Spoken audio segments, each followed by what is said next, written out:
Greg Bird is in the building, getting ready for his big league debut, taking in the sights and the sounds, and that debut will take place right here at Progressive Field, where the Yankees begin action one game behind the Blue Jays in the AL East after Toronto has already won their 11th straight game. That happened earlier today. Tonight, Pix 11 presents New York Yankees baseball. It's the Cleveland Indians against the New York Yankees from Progressive Field in Cleveland, Ohio. Hey everybody, Ryan Rucco alongside David Cohn. Happy to be with you on this Thursday night here on Pix 11. Yankees are struggling, well documented at this point, David, having lost 5 straight games, and it's been the offense that has really struggled. 1 through 5 in the order have just not performed over these last 5 games. Tonight, one of those members, Mark Teixeira, will not be in the lineup, but Greg Bird, we get a first look at him as he replaces Teixeira. Yeah, it's really exciting to see a top prospect come up and get his debut right here in Cleveland. No messing around, get him right in the lineup. Give Teixeira a day off, as Ryan said. And this guy has been the best hitter in the Yankee system for the last couple of years, and he's especially hot as of late. He was a player of the week in the International League. I think 370 batting average with 7 extra base hits over the last 10 games, and also much improved defense from Greg Bird as well. When you take a look at his resume, born in Memphis, Tennessee, drafted by the Yankees in the 5th round in 2011, the Arizona Fall League MVP in 2014. That's when he made the transition to first base. You see his numbers in the minors this year between Double and Triple-A, and he is the number 4 prospect in the Yankee system according to Baseball America.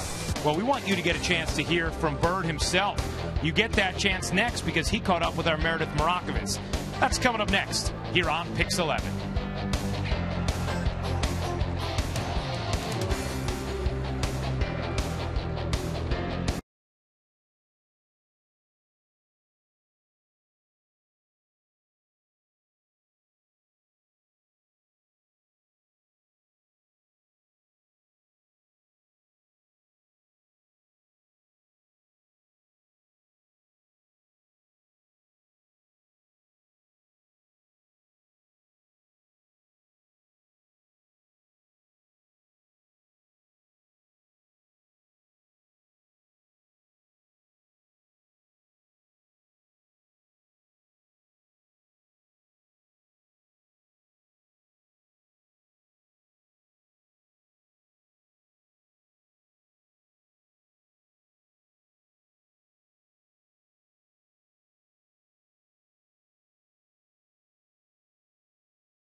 Welcome back to Yankees baseball on Pix 11. I'm Meredith Marakovitz.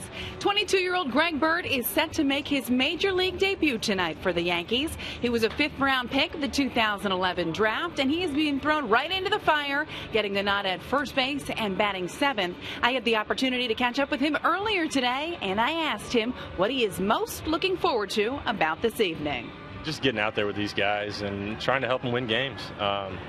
That's kind of what's been ingrained in our heads the whole year is to help these guys win however we can. So I'm just looking forward to getting out there and doing that. Were you expecting this call-up at all? I mean, not really. You never know, though. You just got to prepare and get after it every day and kind of do your job and let it take care of itself. It's going to be baseball. I'm going to enjoy it. And, I mean, that's been the biggest piece of advice is enjoy it because it goes fast, but play your game and kind of let it take care of itself. To make room for Bird on the roster, Nick Goody was optioned to AAA Scranton Wilkes-Barre, and Diego Moreno was transferred to the 60-day DL. Plenty more to come here after the break. Ryan Rucco and David Cohn coming back next with lineups. First Pitch Baseball right here on Pix 11.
By Hyundai. Visit the Hyundai Summer Clearance Event for incredible deals on the 2015 Hyundai Sonata. By Six Flags Great Adventure. Save big on Six Flags Great Adventure tickets at sixflags.com. By Land Rover, above and beyond. By Royal Caribbean, the only way to Caribbean is with Royal Caribbean. By Dunkin' Donuts, America runs on Dunkin'. And by Buick, 5 expectation-shattering models, another reason to experience the new Buick. Plenty of fans ready to experience Progressive Field. The Yankees and Indians getting ready for the final game of their 3-game set. And a really nice moment just a few moments ago as Micah Vilas caught the ceremonial first pitches from his twin daughters, Adriana and Maya. Now, both 4 years old. Adriana has been battling childhood leukemia, is being treated in the Cleveland Clinic, was diagnosed back in May. You may remember a couple months ago when all of Mike's teammates shaved their heads in support of Adriana and Mike, and a really, really nice moment here in Cleveland to kick off this baseball game. We'll take a look at the Yankees starting lineup brought to you by Land Rover, above and beyond. Jacoby Ellsbury back in there after a day off. Brett Gardner in the 2-hole with Alex Rodriguez DHing. Carlos Beltran moves up to the cleanup spot. Brian McCann will hit 5th. Chase Headley, the 3rd baseman, bats 6th. Greg Bird hitting 7th in his big league debut. Didi Gregorius in the 8th spot. And then Stephen Drew rounding out the Yankees starting lineup as they go up against another talented righty, Trevor Bauer.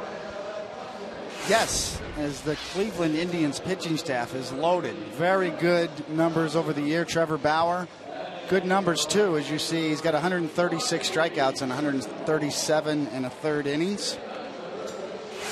They can strike him out, this Indian staff. And let's go ahead and check out the Pitcher Scouting Report brought to you by your Tri-Honda dealers. And strikeouts and walks, well, he's got both of them. We noted he's almost at one strikeout an inning, per 9, almost 9. And but he does walk a lot of guys. He's leading the American League in walks with 55, and he is sort of an extreme fly ball pitcher. And nowadays, a lot of teams are looking for ground ball pitchers because they want to keep the ball on the ground, because obviously you can't hit home runs on the ground. But Trevor Bauer gets a lot of pop-ups, so that high fastball combination with that curve and slider that he throws really doesn't produce a lot of ground balls. And kind of a weird year he's had. It's been all or nothing, Ryan. He's had 6 games started where he's given up 5 or more earned runs, and he's had 7 games started where he's given up 1 or less earned runs. So it's kind of an all or nothing year so far for Trevor Bauer. We know what category the Yankees hope it falls into tonight as we take a look at the Indians defense, brought to you by Toyota.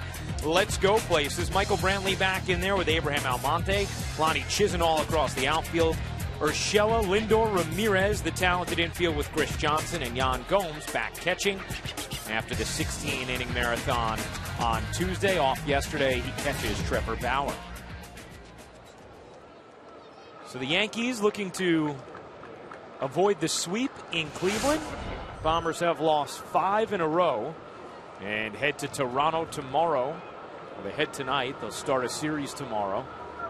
3-game set against the Blue Jays, who have already won today and now have a 1-game lead over the Yankees in the AL East, as Jacoby Ellsbury takes ball 1.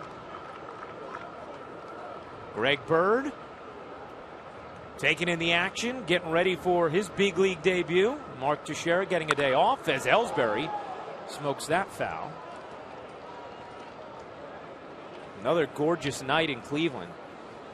3 beautiful nights. Just perfect. We're in the low 70s once again.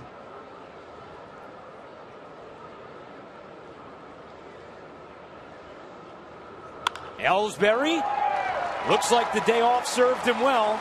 Smacks that into left field, a base hit to get things started in the first. Take a look at the keys to the game, brought to you by the Hyundai Summer Clearance Event. Well, for the Yankees, it's keep pitching well. And people talked about they needed to make a trade for a pitcher at the deadline. We covered it last night. Actually, in the last 7 games, they've pitched to a 2.34 ERA, so keep that up. The offense will come along. Sooner or later, they'll turn it around and turn the power back on. It's like somebody turned out the lights on the Yankees offense. And not only that, the last 6 home runs they've hit have all been solo shots. So get some men on base and then get that power going again. And, of course, we talked about the rookie debut. Very exciting for Yankee fans. Greg Bird. Here's Brett Gardner looking at ball 1. It's a good sign off the bat. Jacoby Ellsbury off his day off, coming in a 2-for-27 rut, getting things started with a line drive base hit the other way. Spent some time yesterday reviewing video, working on things.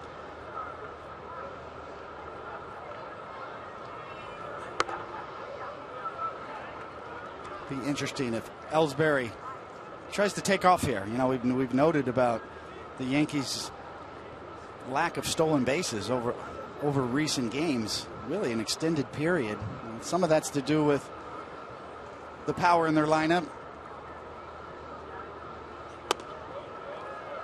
And Gardner ahead 3-0. David mentioned it in the scouting report. Trevor Bauer certainly can be wild. Leads the American League in walks.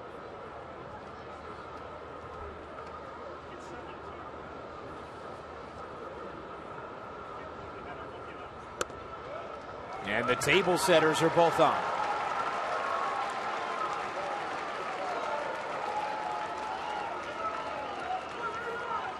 The last Cleveland Indian pitcher to lead the league in walks was sudden Sam McDowell back in 1971. So that's not a list you want to be on. But Sam McDowell was a great pitcher, but he could strike him out or walk him. So Trevor Bauer could join some elite company is what you're telling me. Yeah, it's a good name to be next to, just not the right stat.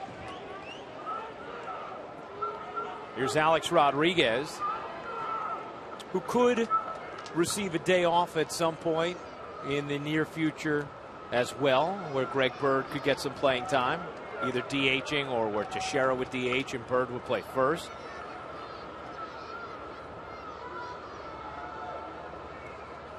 Rodriguez fights that one off. Popped up. Johnson there. Infield fly called, and Rodriguez retired.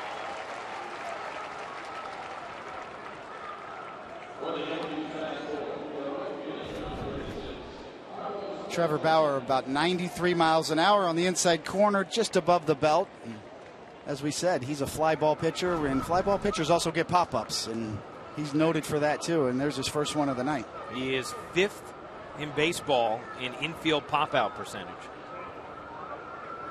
Obviously a helpful tool when you're in jams as well. Beltran swinging right away, chops that into the Yankee dugout. Beltran, one of the few Yankees who have been hitting lately. Over this 7-game stretch where the Yankees have gone 1-6, Beltran 7 for 19. That's 368 with a couple of home runs.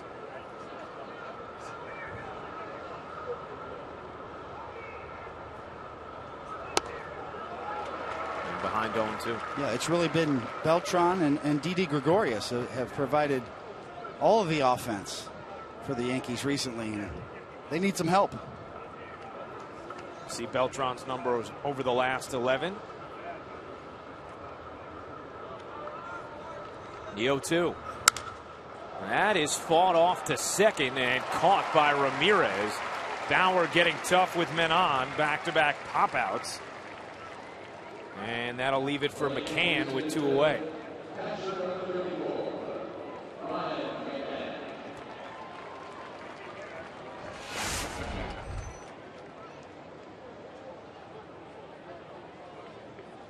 McCann homered yesterday. He's been struggling as well, though. 1 for his last 19.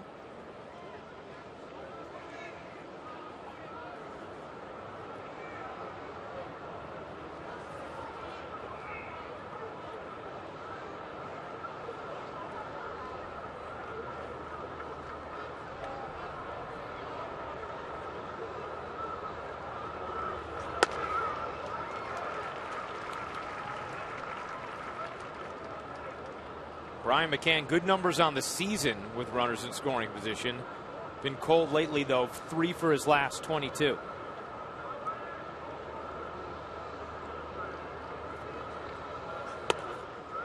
Count evens. You know, it's potentially here a big pickup here if Brian McCann can come through with 2 outs here. Very frustrating time for the Yankees, and then first and second, nobody out. And now you got 2 outs. That's a deflating start.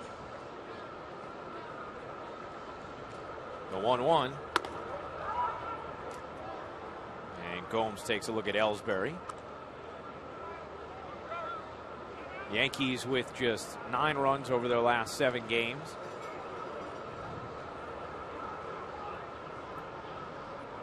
And now a trip to the mound. A little bit unusual here this early in the game. Must have a very specific point he wants to make right here.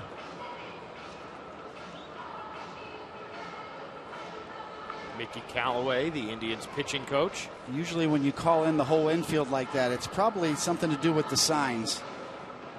Cleveland has been very good so far this series at mixing up their signs, and very worried about a veteran runner on second base. Well, you mentioned that yesterday, David. At one point, we saw a trip to the mound where the Indians ended up going no sign. Yes, and just to make sure they're covering their bases. One of those parts of baseball that's gamesmanship. The 2-1 is hammered deep to right. Fair ball, it's trouble. That ball is gone.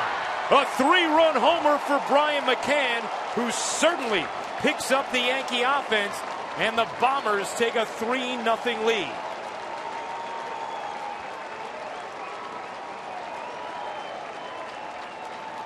Well, I guess it wasn't the signs, because they did go no signs, and that's what that pitching visit was. And no matter to McCann as he just jumps on that pitch.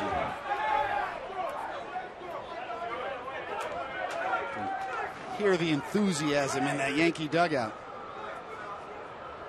And that is a fired up group. Fastball right there, down and in. The only question, as you see McCann's body language, not quite Carlton Fisk-like, but that was a towering home run. Almost over the foul pole.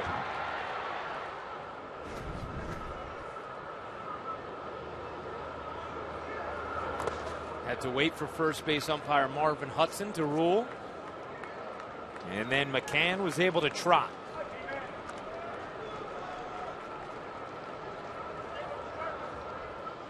And Brian McCann climbing up the list of most consecutive 20 home run seasons by a catcher, trailing just Mike Piazza and Yogi Berra now. That's a nice list to be on. You see Headley's now on first. I guess that ball hit him. Yeah, just nicked him. And that sets the stage for Greg Bird's first big league at bat. Hitting in the 7 hole. And Bird looks at strike 1. 5th round pick back in 2011 out of Grandview High School in Aurora, Colorado. See his numbers between Double and Triple-A this season.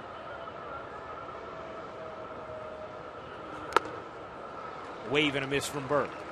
You know, these are the kind of prospects that really make an organization proud because he was a high school pick. So all of his development was done by the Yankee minor league system. And it was really in the Arizona Fall League where he burst on in 2014 and has continued to develop at first base. As Bird rips that foul. David, no matter who you talk to about him, they talk about how much he loves this game, that he is a baseball junkie, sort of a throwback old school guy in that respect. Yes, and a very professional approach at the plate, not afraid to hit with 2 strikes as he finds himself here right now, down 0-2, taking the first pitch.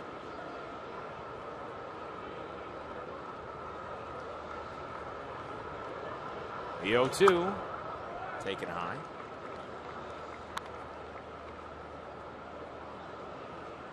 Joe Girardi was asked what stood out about Bird in spring training, and that's what he talked about, David, having that professional approach, putting together representative at bats.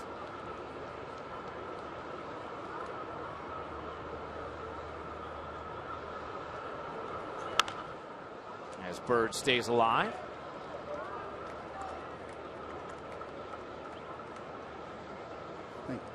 Most scouts generally agree as they project Greg Bird to be a high on base percentage guy that will have some power too. So he had 12 home runs between Double-A and Triple-A, but he's projected to be 20 plus home run guy on a full big league season. The 1-2. Ripped to right. That will hang up for Chisenhall, and Greg Bird will have to wait for his first big league hit. But the Yankees will not have to wait for their first runs tonight. Brian McCann has already provided those. Is it fair? You bet it is. A 3-run shot. The Yankees with a 3-0 lead.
On Duncan, Jose Ramirez has done damage this series. He leads off. Francisco Lindor in the 2-hole. Michael Brantley hitting third after a day off. Carlos Santana, the DH, backs cleanup.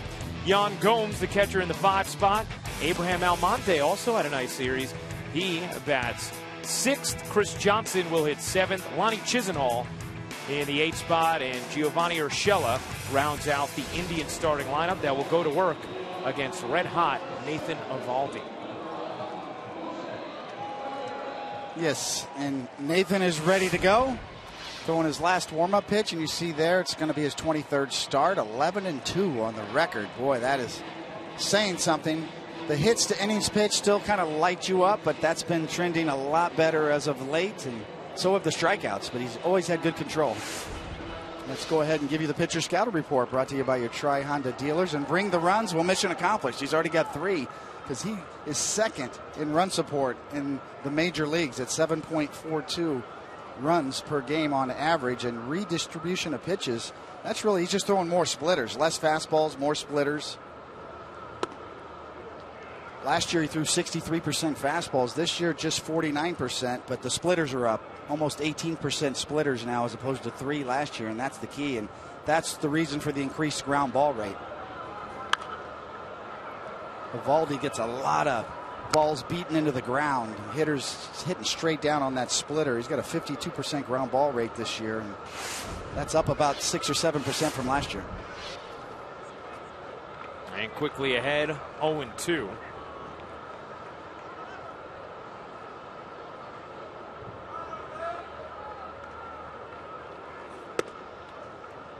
Buzzes one inside.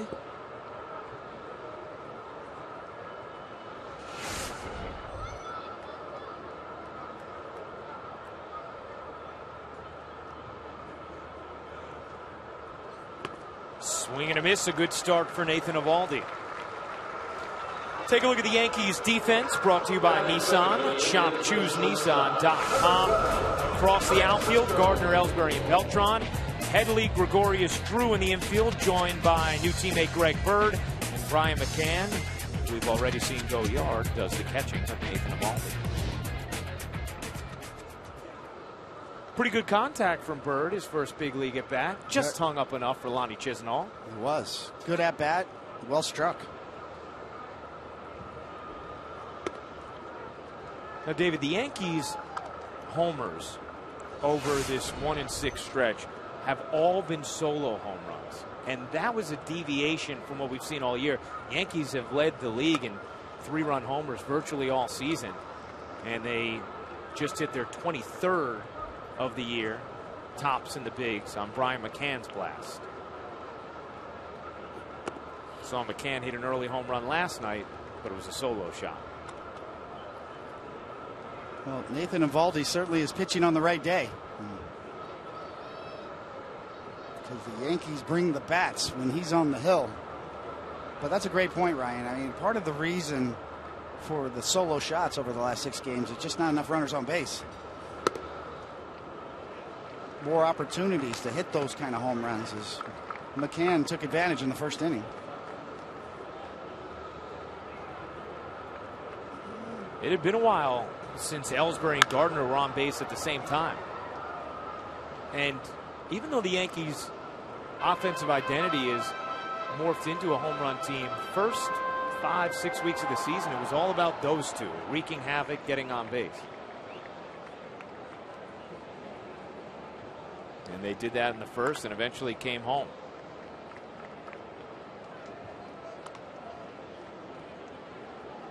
You mentioned the run support for Eovaldi.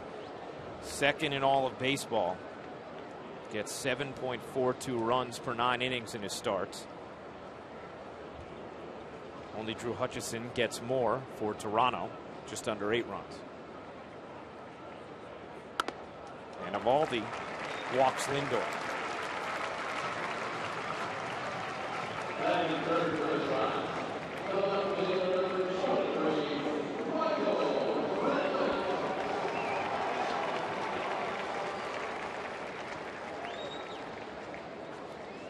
There's Michael Brantley, who had yesterday off against the lefty Sabathia.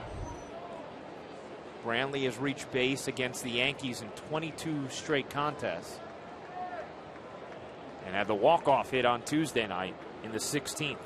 Yeah, he's backed up his remarkable season last year with a pretty solid one this year as well. He was 3rd in the league in MVP voting last year. Not quite that good this year, but pretty solid, though. Tonight's Power Report furnished by Bob's. Everything's better with a Bob-O-Pedic. Find out why at mybobs.com. And Michael Brantley leading the American League in doubles. His teammate Jason Kipnis on the DL right behind him.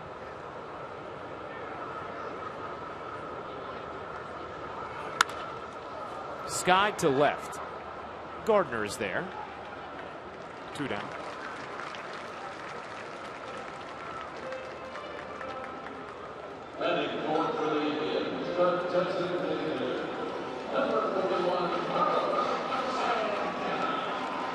If you would have looked at the forecast 5 days ago, you wouldn't have expected to see the gorgeous skies we've had 3 days in a row in Cleveland. But it's been absolutely perfect summer baseball weather.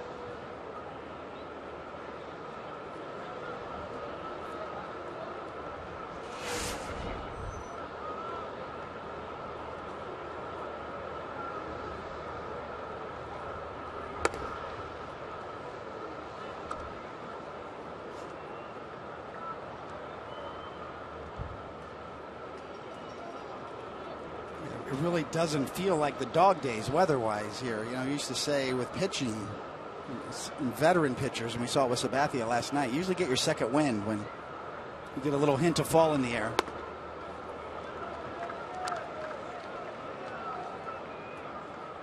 Might feel like the dog days if you were playing in Texas right now. Right? Yeah, depends on what part of the country you are. Carlos Santana, 226 on the season, 12 home runs.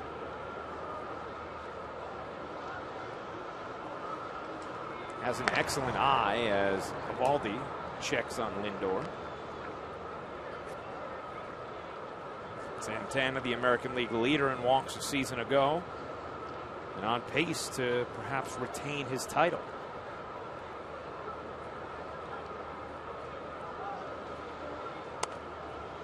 As he eyes that off the outside corner.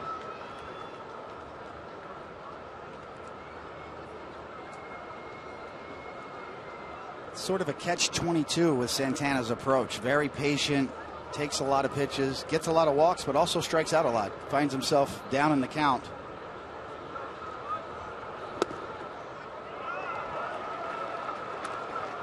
He's very, very patient. 82 strikeouts with 75 walks.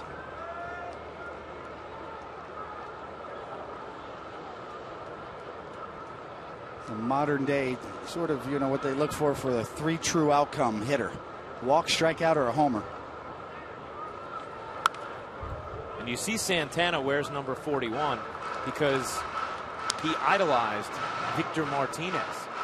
See, the stance is very similar, and got to play with him for a brief amount of time here in Cleveland.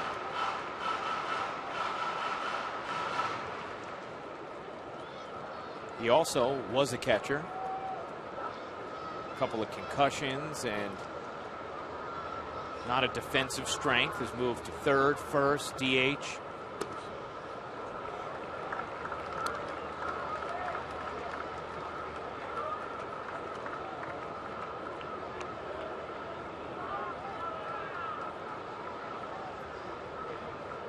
Eovaldi going to get a new baseball for the 3-2 on Santana.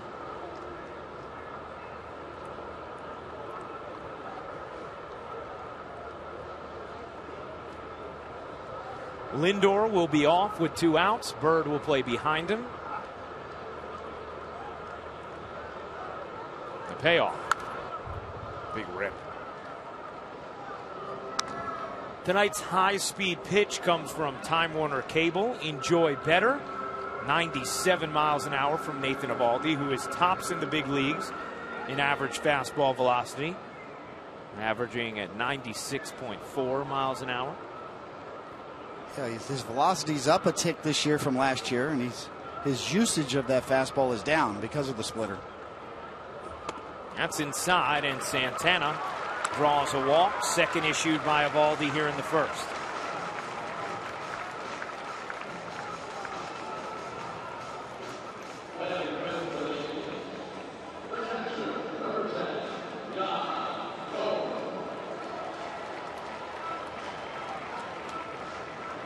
Very uncharacteristic of Eovaldi here. You very rarely see him walk a couple of guys, especially early in the game.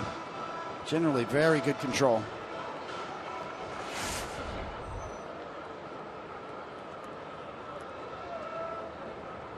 He's walked more than 3 batters just once this entire season.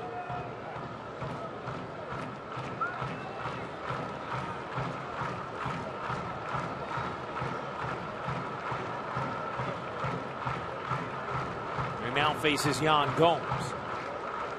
With 2 on and 2 out. That's lifted in the air to center. Ellsbury started in. Now will drift back with plenty of room to make the catch on the track and end the inning. Eovaldi dances with trouble but escapes 3-0 after 1.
By Buick. After tonight's contest in Cleveland, the Bombers will fly to Toronto, whip out their passports for 3 against the Blue Jays, and then back home for 3 against the Twins and 4 against these Indians. Should be a pretty lively atmosphere in Toronto. Set to face David Price once again.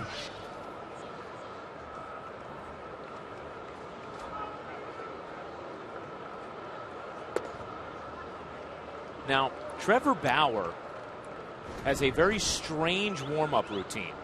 And this is how he throws the first pitch of his in-between innings warm. You ever seen anything like that, Dave? No. And he's also an avid long tosser, too, before the game. Almost foul line to foul line. Everything he can get into it.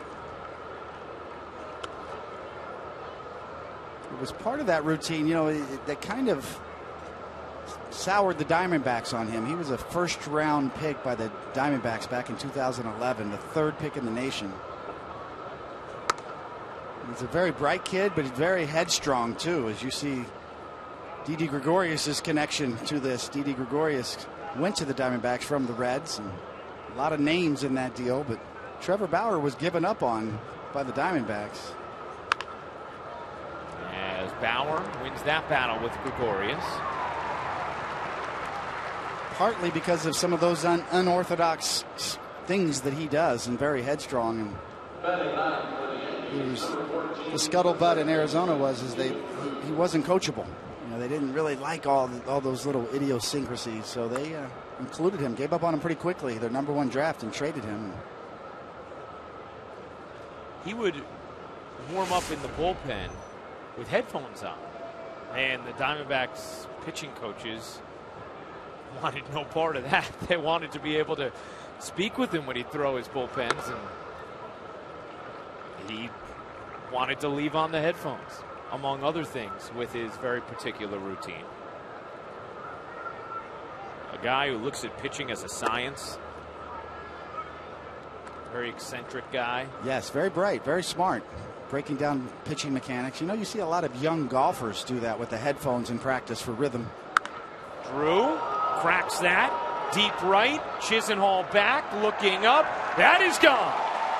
Stephen Drew goes yard. And the Yankees have a 4-0 lead on the 15th long ball this season from Stephen Drew.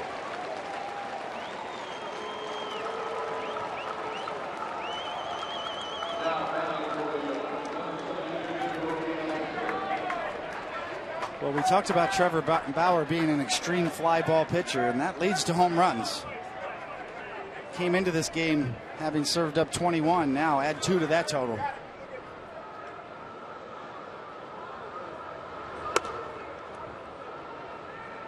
Stephen Drew 2 for his last 19, but the 2, both home runs.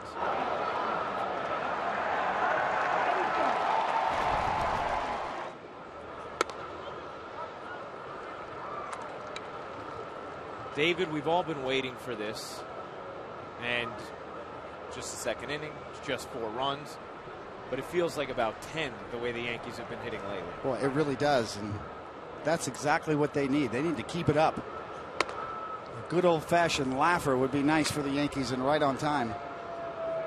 We are far from that. But 4 runs, as you said, right in here in the second. Pretty nice start. Take some of that pressure off. Ellsbury rolls that one to second. 2 out. Well, we mentioned the number before, but the Yankees had just 9 runs in the last 7 games entering this contest. 3-run homer by McCann, and now a solo shot by Drew. Got to make Joe Girardi very happy. Yeah, that's the start they were looking for.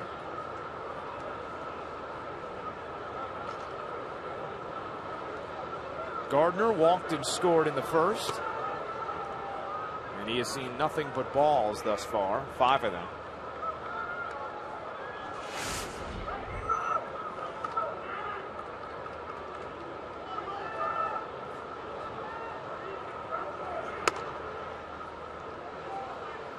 And now 6 straight balls.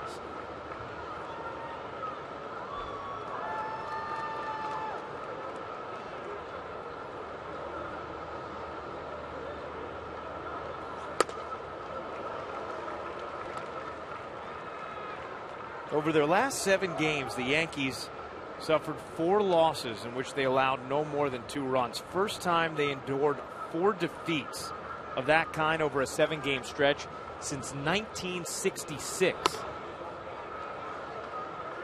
So these 4 runs, you can't overstate how badly they're needed. I think that's why, as you see Sabathia with a really gutsy effort last night, kept his team in the game. Yankees had a chance to win that.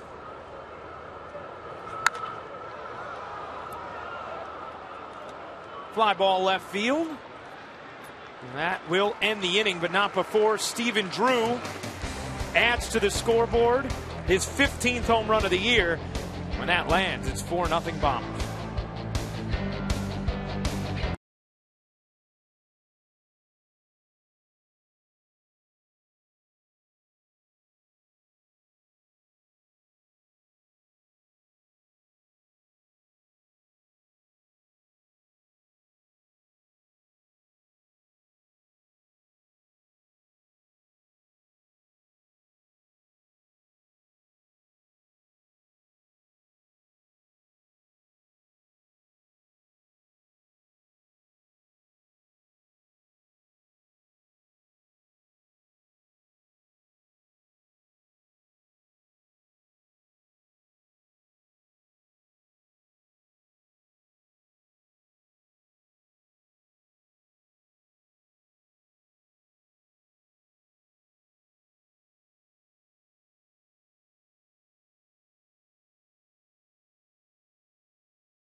start your weekday. Join Suki, Corey, Linda Church with the weather, and Caitlin Monte's traffic reports.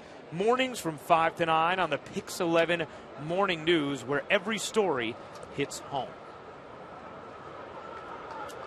Yeah, there's the gang all hanging out. Nathan Eovaldi getting that familiar run support and going to work with a 4-run cushion. Ryan Rucco, David Cohn, Meredith Marakovitz with you. Final game of this 3-game set in Cleveland.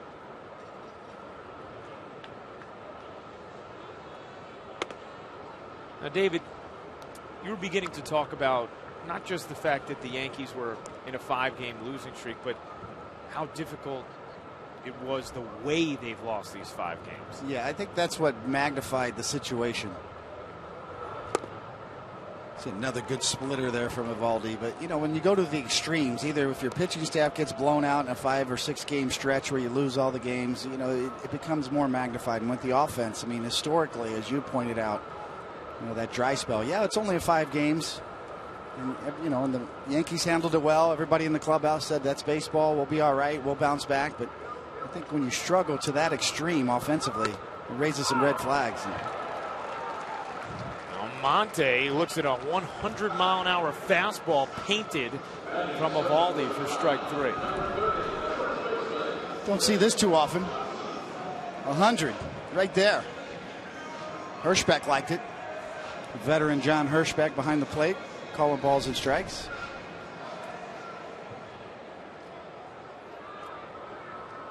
How much would you scout umpires, David? You knew. I mean, sometimes you had more experience with one or another. You know, obviously the umpires are a mixed pool nowadays, where there's no American or National League umpires anymore.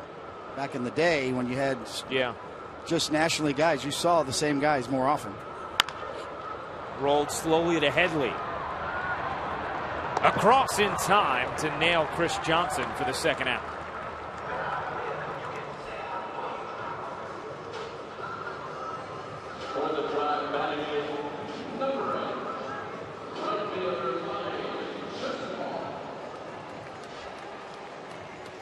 Eovaldi 2 quick outs after the first inning when he walked 2 guys.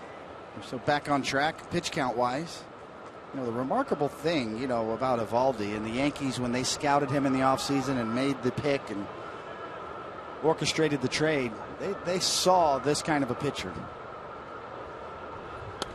And you rarely see guys, you know, when you look at a track record in terms of distribution of pitches that we mentioned in the Honda scouting report, you don't see guys that go from 3% usage almost to 18%. Shattered bat. Gregorius will fire in time, and a smooth second inning for Nathan Eovaldi.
Escape in theaters everywhere August 26th.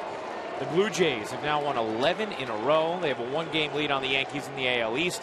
Phil Hughes, former Yankee, placed on the 15-day DL with a back injury, and Josh Hamilton will undergo an MRI Friday on his left knee.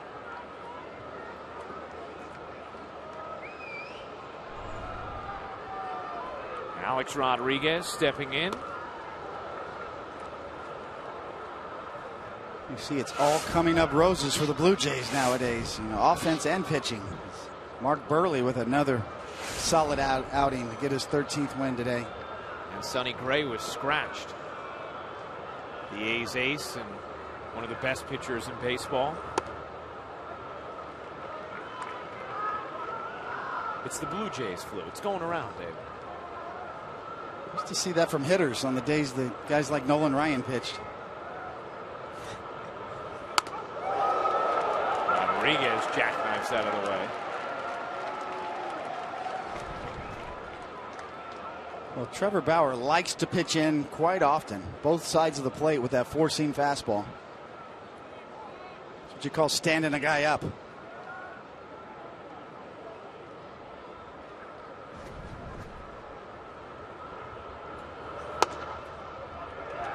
Paints on the outside corner there, 2-2.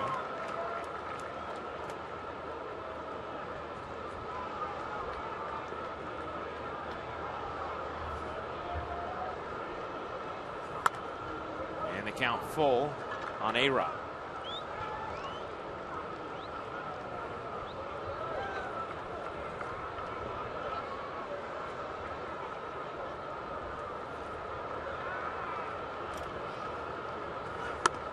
And Rodriguez walks to lead off the third. Third walk issued. Make that 2 walks and a hit by pitch issued from Trevor Bauer. It's kind of Bauer continuing on that sort of all or nothing year that I noted earlier. I mean, it's very rare you'd see a pitcher have either a great game, that many great games, or that many really poor games. Beltran smashes that to right. Rodriguez will hold on at second, and the Yankees are set up again. First and second, and nobody out. And another bullet off of Beltran's bat. As he is really locked in, the timing of his swing just looks so much smoother now. Very confident at home plate once again. And Mickey Callaway will make his second walk to the mound of the evening. The first time it was to talk signs, and the next pitch was hit out by Brian McCann, a 3-run shot. This time maybe a different conversation. Yeah, if you're down in the Cleveland bullpen right now, you're standing up, you're getting a little fidgety because you can see it coming. As I mentioned, I think it bears repeating. I rarely have seen a season line like Bauer's. I mean, where 7 games started where he's given up 1 earned run or less, and then also 6 games started where it's 5 earned runs or more. So that's just rare. And once again here, it's got to be head scratching for the Indians and their staff. Which guy's going to show up?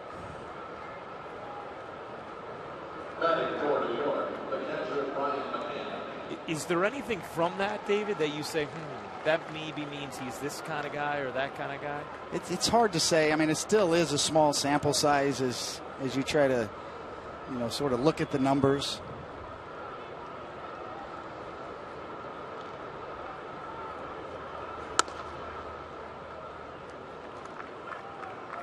Brian McCann did damage.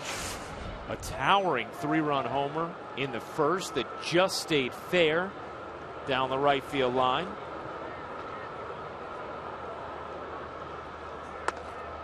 And McCann ahead 2-0. The thing with Bauer is he's got good stuff. He's got a good arm. 93, 94 miles an hour. And right on cue, there's Kyle Crockett, the lefty, getting loose early in this game. 2-0. McCann loaded up, chops it foul. It's a bad combination, though, when you lead the league in walks and you give up that many homers and you're a fly ball pitcher. So that's a volatile combination for Bauer. Bauer has given up 23 home runs now, as David mentioned before, and he entered the game tied for the 5th most homers allowed in the AL. So no doubt he will rise up the rankings. It's not what you want to do on those rankings, though. Still just 24 years old. McCann hits that in the air to shallow right center. Over is Chisenhall for the catch, and Rodriguez will hang on at second.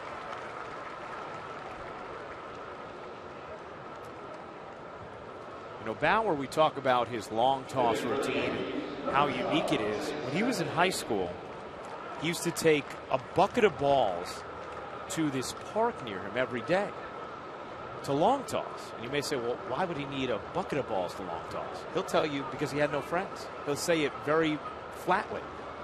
And so he would throw each ball from the bucket of balls from one side of the park to the other side of the park against this fence that circled tennis courts. After about a year of doing that, a tennis coach started using that court to practice and said, can you please stop firing baseballs onto my tennis courts while we're practicing? Bauer wouldn't stop. And the coach wrote a letter to Bauer's baseball coach. And Trevor Bauer said, why are you upset with me? I don't just blindly adhere to authority. It's not what I do. And you could tell he's sort of that kind of guy. As Headley shows some warning track power there. Rodriguez going to tag up on this one. And we'll go to third. The Yankees with the runners on the corners now and 2 outs. You could see a little frustration from Headley. Just missed that one. Almost another 3-run home run.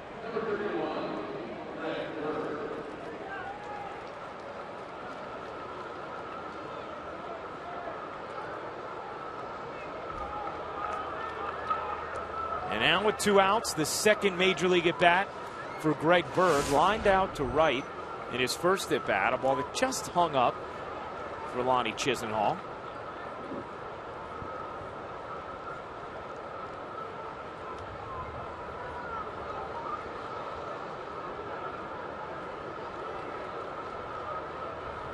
And Bird smashes that to left. That'll chase back Brantley, who will make the catch on the track. Second straight at bat with good contact for Greg Bird, but no dice. New York Yankees baseball brought to you by No Escape, in theaters everywhere, August 26th.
Well, Greg Bird has taken 2 swings worthy of a first big league hit, but just come up empty, David. Well, I really love the approach. You know, we talked about how patient Greg Bird is and his reputation, but aggressive. Swinging at the first pitch and smoking it to left. And his parents thinking that he had his first big league hit And then just coming up empty. It's a style of hitter he is. He uses the whole field. Drives the ball in the gaps, gap to gap, line to line, and does have some pop, too. His parents were in Scranton, so they made the drive from Scranton to here in Cleveland. About 5 or 6 hours. Not too bad. It's got to be just an incredible feeling. Not only for Greg Bird, obviously, but his whole support group and family. Don't want to miss this one.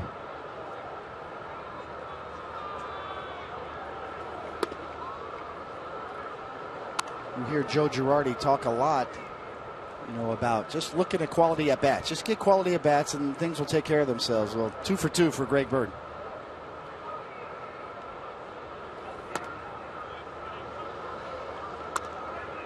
Eovaldi just misses there. Nathan Eovaldi 6-0, a 2.87 ERA over his last 9 starts.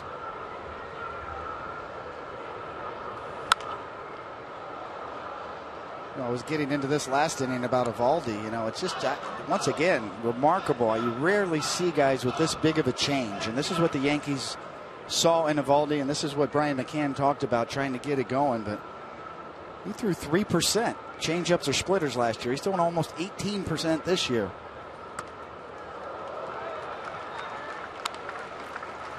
As Urshela works the walk.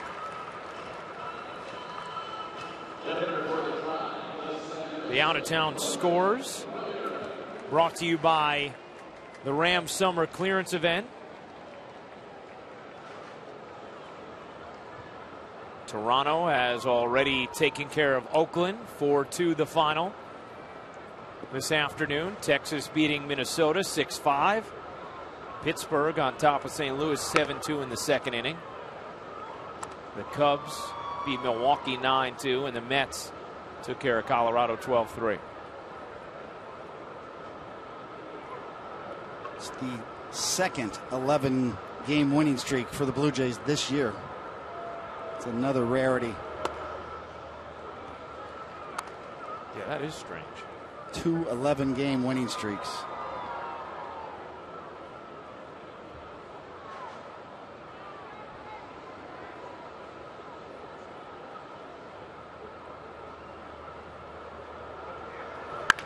Grounded hard and through. A base hit for Jose Ramirez. First hit of the game for Cleveland. And now the Indians set up with first and second and nobody out.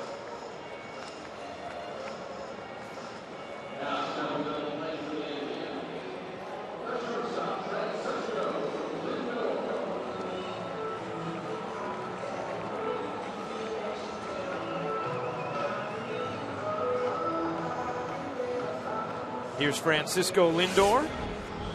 Walked in his first plate appearance.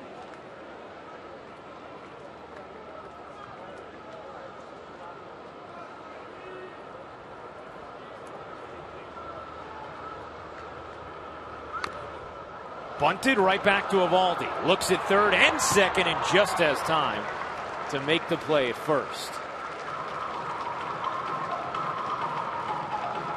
And the sacrifice successful. 1-3. Nice adjustment in midstream from Eovaldi, who pounces on this bunt. He had time to go to third, you see, and just didn't want to chance it. Take the sure out. Trying to stay away from a big inning here. But if he would have wheeled and dealed, he probably could have had him at third, but it would have been close. So opted to play it safe. Surprising that Lindor would sacrifice himself down 4-0 in the third inning. A little surprised. I think maybe he tried to disguise it a little bit and might have been more of a trying to push one to third a little bit, get it by Eovaldi and go for a hit. But it bounced high off the plate. Here's Michael Brantley.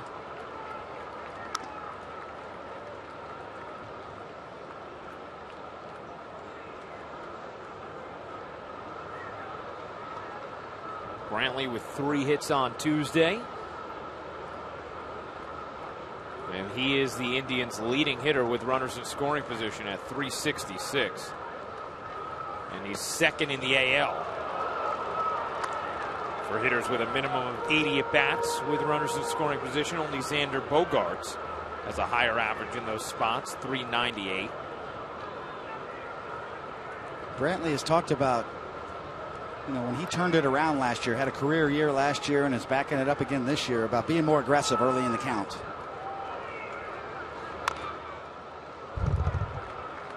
He was the type of player when he first came up. He was an on-base percentage guy. Took a lot of first strikes. Tried to work a lot of walks. And we mentioned that before with Carlos Santana. Yeah, you get the walks, but the strikeouts come along for it too. And sometimes the best pitches are early in the count. And when Brantley started to get aggressive, the numbers went up. Here he hits with runners on second and third.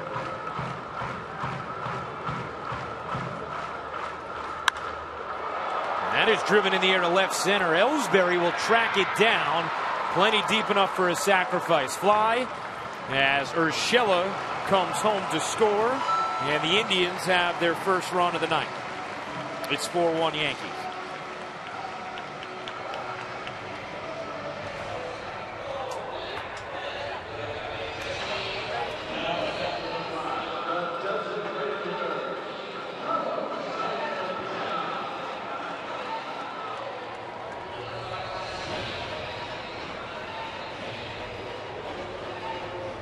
Another good at-bat from Brantley there, and Eovaldi tried to bust him in, didn't quite get it in there, but Brantley fought it off, got the sac fly.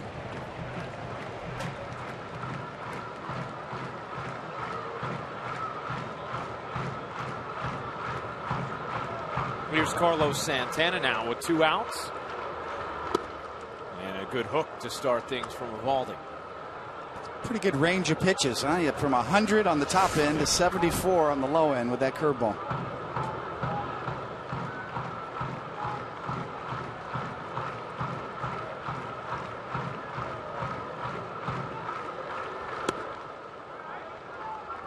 Split. Throws that split hard too. He does. Upper 80s. We've seen it in the low 90s at times. Probably averages 89, 90 with that particular pitch. That's why you call it a split finger fastball. It's meant to be thrown hard, as opposed to a changeup where you're looking for 10 to 12 miles an hour off of your fastball. Not with the splitter. You're looking for movement, hard, late movement.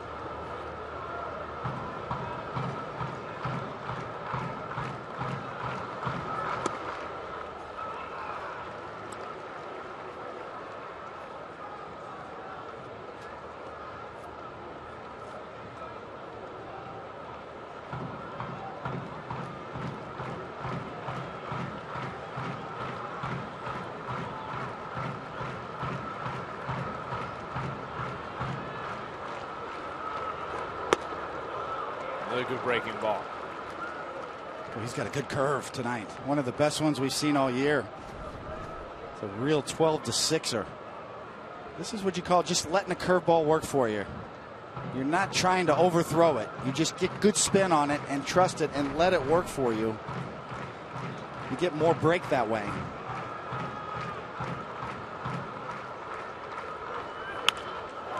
That's lined into right field, a base hit.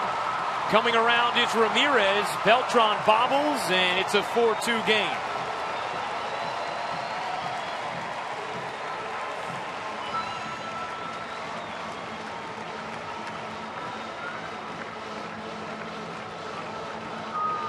You got to give Santana credit, but Eovaldi having trouble getting that ball into lefties. You see that ball just drift right back out, trying to bust him in. It's probably the last piece of the puzzle for Eovaldi.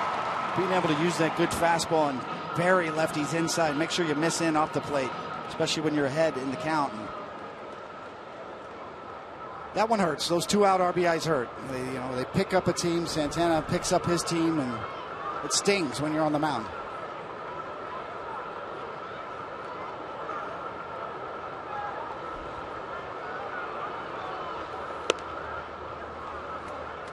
Eovaldi has allowed 3 runs or fewer in 9 straight starts entering tonight's contest. Has given up a couple of runs here in the third. trying to retire Yan Gomes. Fouls it straight back.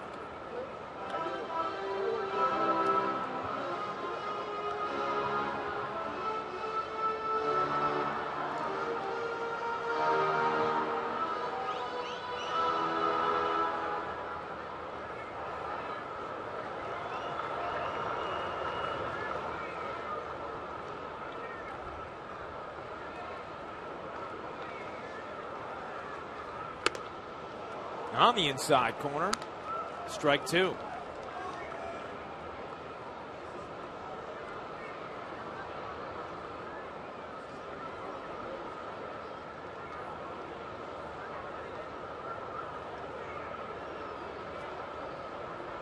The 1-2.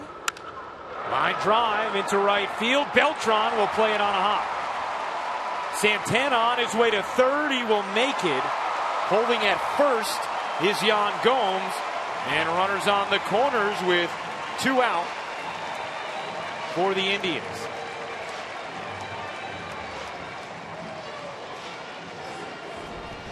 Well, another splitter. Kind of stays up. Good job by Gomes fighting it off a little inside out, and Beltran. Woo, boy, that was good glove work. Get caught in between there. Excellent job of keeping that ball in front of him, or else another run scores.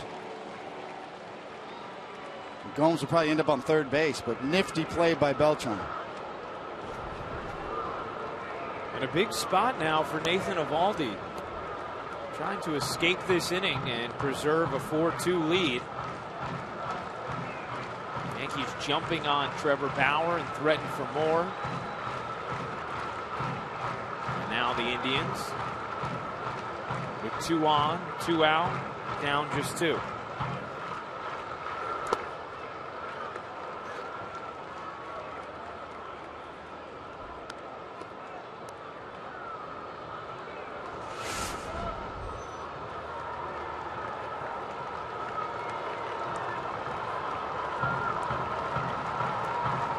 This is where Brian McCann has to be really careful and guarded on that splitter in the dirt. The runner on third.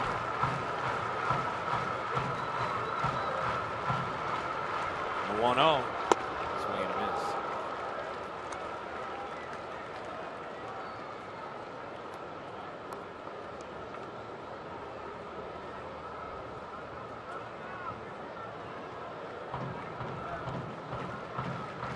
Pushed Eovaldi's pitch count up this inning as well. Number 56 coming.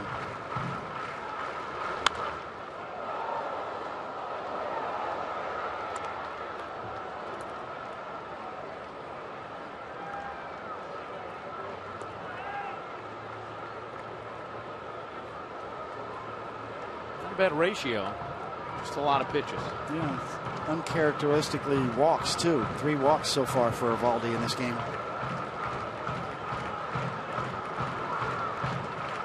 The 1-2. And there is McCann getting ready to block that splitter.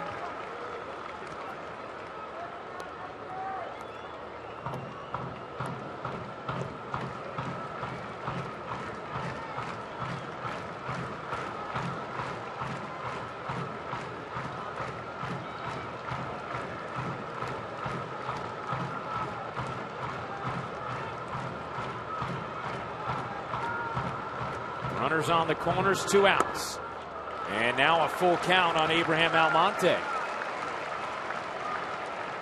So Gomes will be off from first.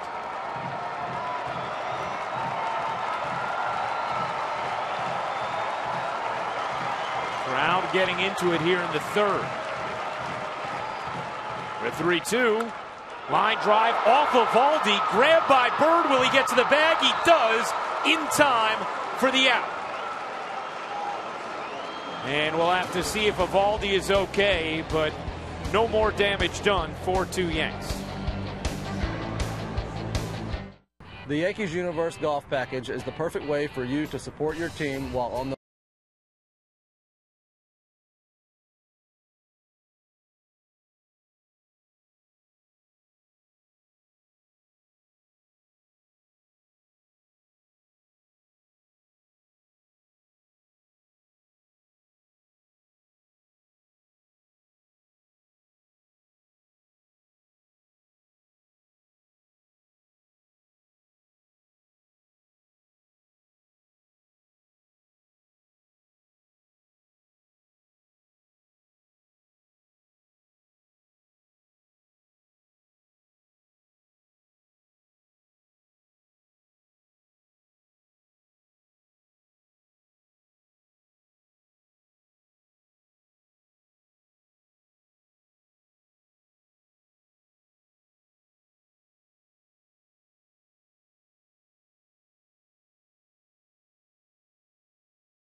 Baseball is brought to you by Toyota.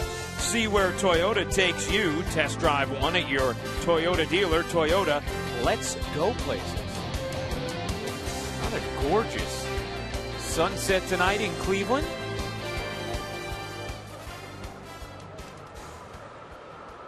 The sailboat's out on Lake Erie.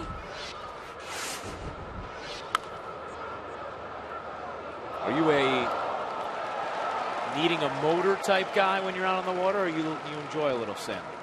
Yeah, I don't know much about it. I have been on with a guy who knows what he's doing, but it is a proper skill. I mean, it is really an art. You got to be focused. Just give me the gas. Yeah, the motor does help. Right. But a real art to be able to learn how to sail. A couple of gorgeous sunsets over the last 2 days.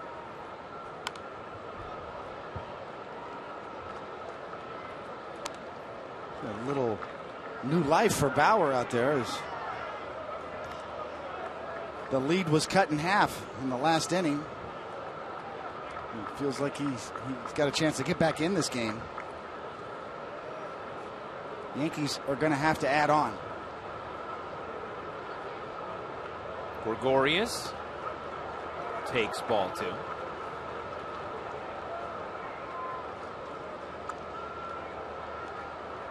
I think some of those plays that Gregorius has made in this series have just been remarkable. I mean, he made one in the hole flat-footed with that incredible arm strength that is as good as I've seen.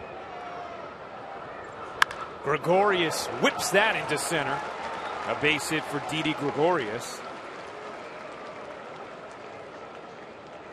His defense has shined this entire series. Highlight after highlight, David. Continues to swing the bat. Yeah, you see here, that one's now. Hey, he's got that one covered. That was great range. And, of course, the dive and the quick release. That really was an inning saver there. And then, once again, another one, full dive. This one right here, flat-footed, deep into the outfield grass. That was a remarkable show of arm strength. I asked him today if he thought he was going to have enough on that for the out, and he said he really didn't know. He's like, because I was on my heels. I was like, oh, we know. He's falling away from that throw. Yeah.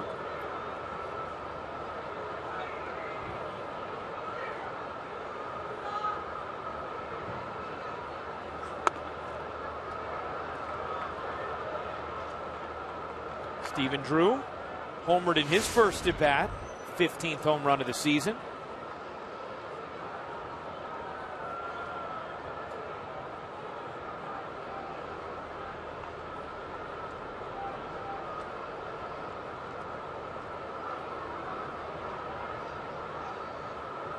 Ahead 2-0. And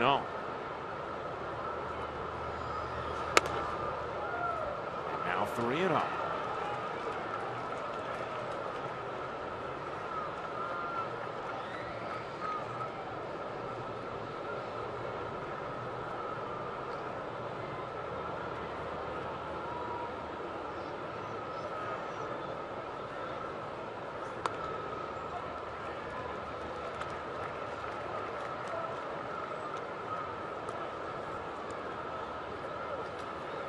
Stephen Drew now with 335 plate appearances, 301 official at-bats, 27 walks, 56 strikeouts.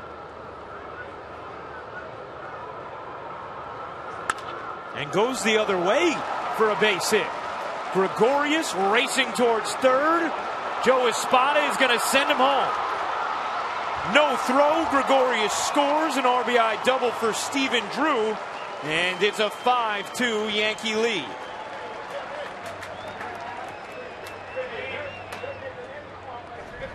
Well, we talked about it last night. Stephen Drew down the line covers this pitch away. Just the 17th opposite field hit that Drew's had all year. And Gregorius turns it on right here. Excellent speed. And Drew is pumped. Got a homer and now a double. And you brought up the numbers yesterday, David. how rare it is that Stephen Drew goes the other way. That time he did with authority. Yeah, I mean, that's the ticket right there. I mean, that's what you'd like to see, a little more of that. Now, this was interesting positioning from Joe Espada. I mean, he is inside the third baseline and halfway down as he was reading that ball in the corner and then waving Didi Gregorius. Yeah, trying to get a good look, get the angle. Actually went into fair territory. You don't see that too often.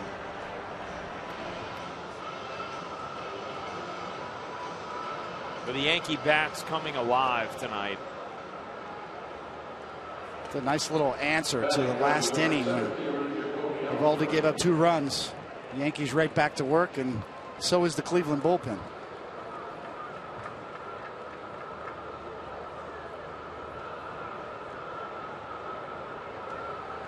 Jacoby Ellsbury already a base hit and a run scored today. He's 1 for 2.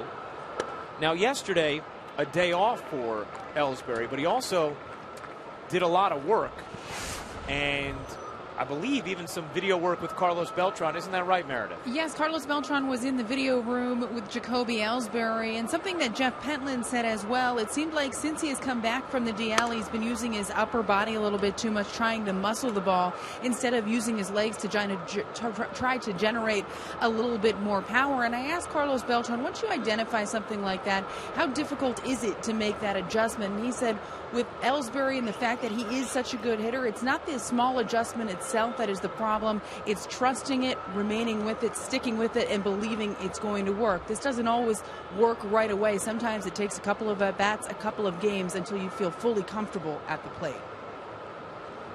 That's good stuff, Meredith. And he certainly, just in his first 2 at-bats, David, looked immensely more comfortable than he had, at least what we had seen over these last 7.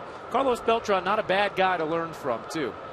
Yeah, there's a lot of guys in that clubhouse to go to for information and advice, and that makes sense. You know, you can see a guy with a knee injury maybe compensating a little bit. And that time waving and missing as Ellsbury goes down.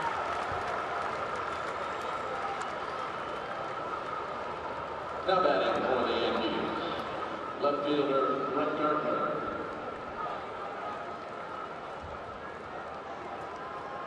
Here is Brett Gardner with Drew on second and 1 out.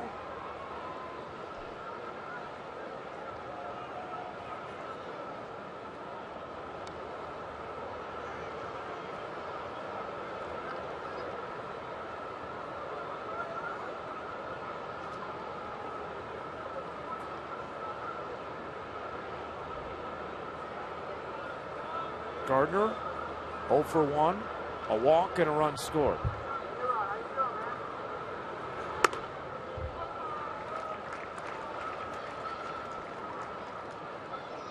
And we saw Ryan Webb warming for Cleveland. He was terrific on Tuesday night. Through 3 shutout innings. Made it look easy. Mowing through the order. Gardner pokes that deep left. Brantley looking up. It is off the wall. Drew will score. Gardner at second with an RBI double, and it's 6-2 Yankees. And that's probably going to do it for Bauer, and this is what you call trading places. Stephen Drew's at second, Gardner's at the plate, and they reverse positions. Driven. Gardner really drove this ball well. Off the bottom of the wall.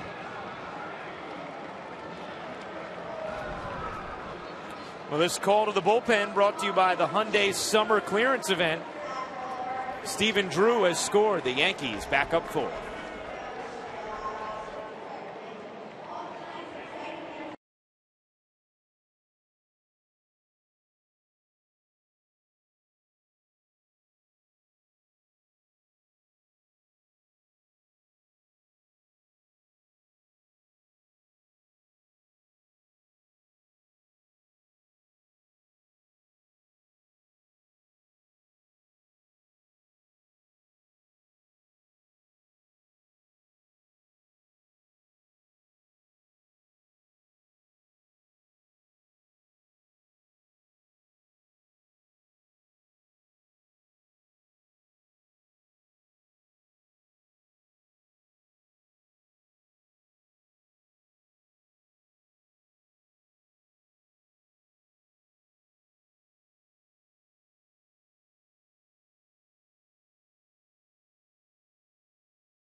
2015 with MLB.com At Bat, the #1 app for live baseball.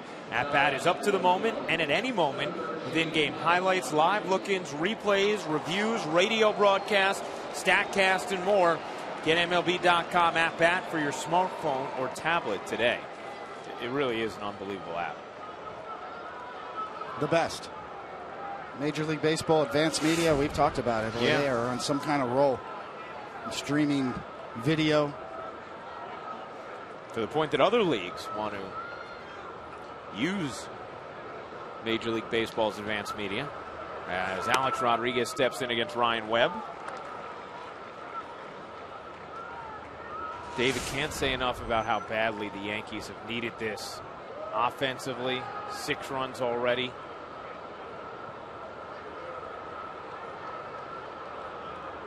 Alex Rodriguez looking to add more. Knocked Trevor Bauer out of the game early.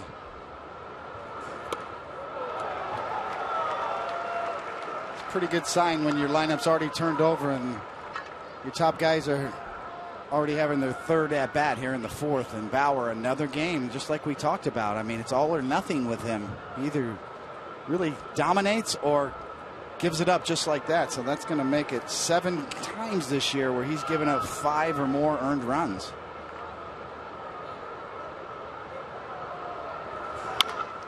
Chopped. Gardner will hop over it and make it to 3rd as the throw's in the dirt. Rodriguez is safe on the error from the shortstop Lindor.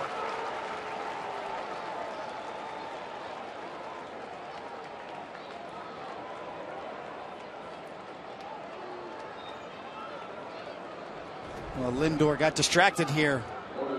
Gardner up and over. Thinks about going to 3rd, and then when he wheels and goes back to 1st, that was just enough of a distraction to get that ball down in the dirt. And Johnson, normally a 3rd baseman, that's a play that most first basemen will tell you needs to be made. And we've seen Mark Teixeira eat those kind up his entire Yankee career. So now runners on the corners with 1 out for Beltran.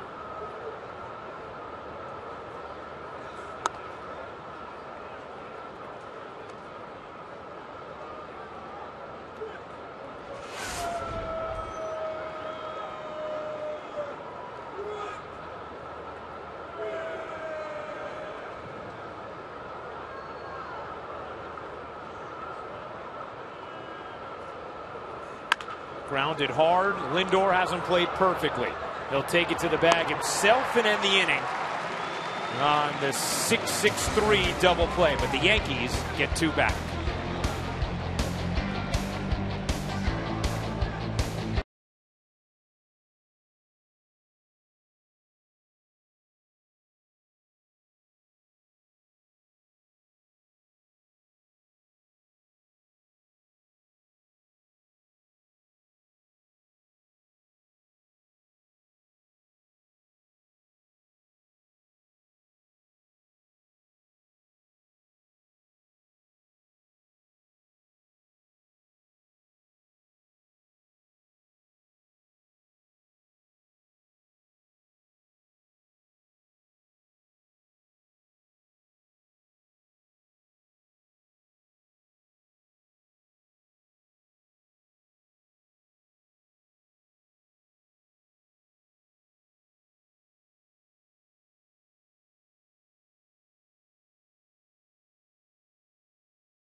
Complete post-game coverage with the Yankees extra innings, and tomorrow night The Yankees and Blue Jays open up a monumental weekend set in Toronto. Complete coverage starts at 6:30 with the Tri-State Ford pregame only on ES. And here are the pitching matchups for this weekend. Nova and Price, Tanaka and Estrada, and then Severino and Hutchison.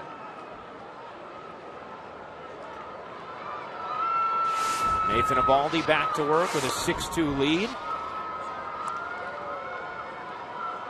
After Eovaldi gave up 2 in the bottom of the 3rd, the Yankees respond with 2 in the top of the 4th.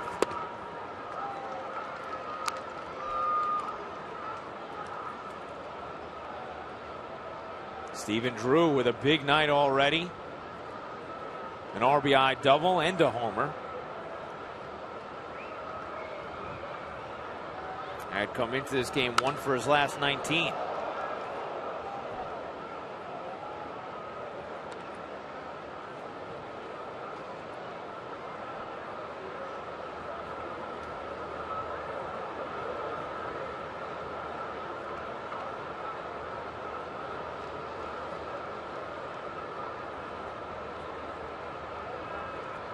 Two. Kind of a big day. You know, we get a lot of help with our researchers. You know, James Smythe does a great job. Quags up in Stanford. Terrific. Fantastic job. You know, the date in history thing, kind of interesting. This is the day Mickey Mantle passed away, 1995. I remember that day very well. I got a chance to pitch at Yankee Stadium in 95, or the day, it was Mickey Mantle Day. It wasn't the day he actually passed. As Eovaldi fans Chris Johnson. Johnson doesn't like it. Barking at Hirschbeck. I believe you guys wore an arm patch the rest of that season. We did. With a number 7. Number 7. The black armband. Very, you know, that's the beauty of the Yankee pinstripes. Very simple, classic. You know, and when one of the members of the family passes away, you get the black armband and the number if he was a player.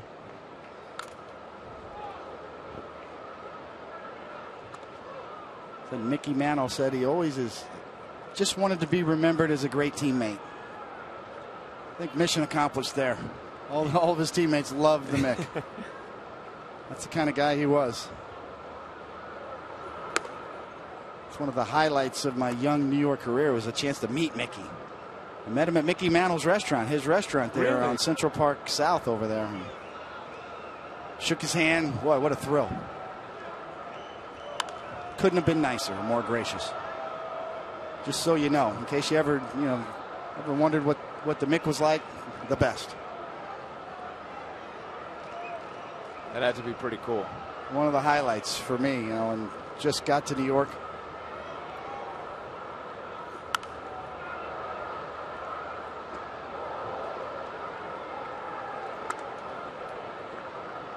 And that's one of the great parts about this organization in general, David, is those luminaries maintain a place and a closeness and accessibility to the players of today.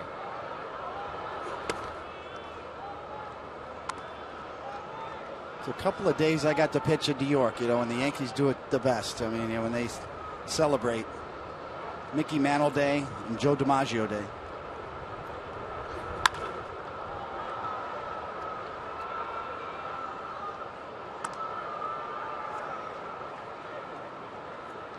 And of course, your perfect game, Yogi Berra Day. Yogi Berra, yeah. I got good draw, man. I got the luck of the draw. My timing was very lucky. Headley, nice cookie hop. 2 out.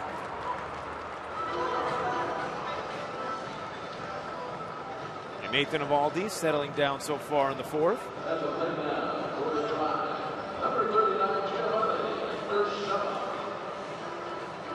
It's another good splitter from Eovaldi there, beaten into the ground. You know, he talked about his ground ball rate is up, splitter usage is up. That's what it's designed to do. Just pound it right in the ground.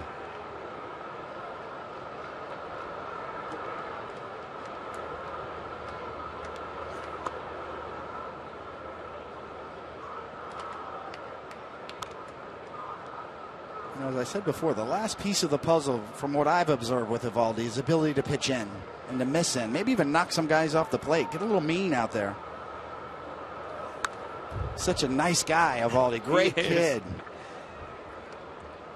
Needs to get a little dirty every now and then, especially coming inside to lefties when you get 2 strikes. If you're going to miss in off the plate. And he throws hard enough to create some fear. That's whacked into left center. Gardner will cut it off. Big turn from Urshela, but he'll hang on with a single.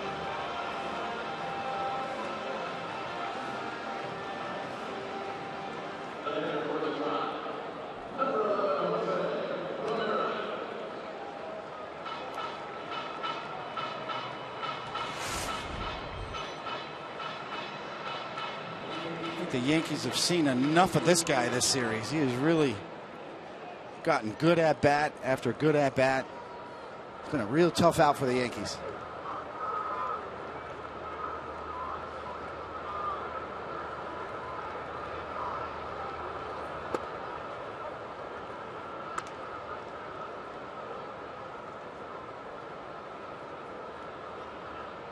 Jose Ramirez singled and scored in the 3rd.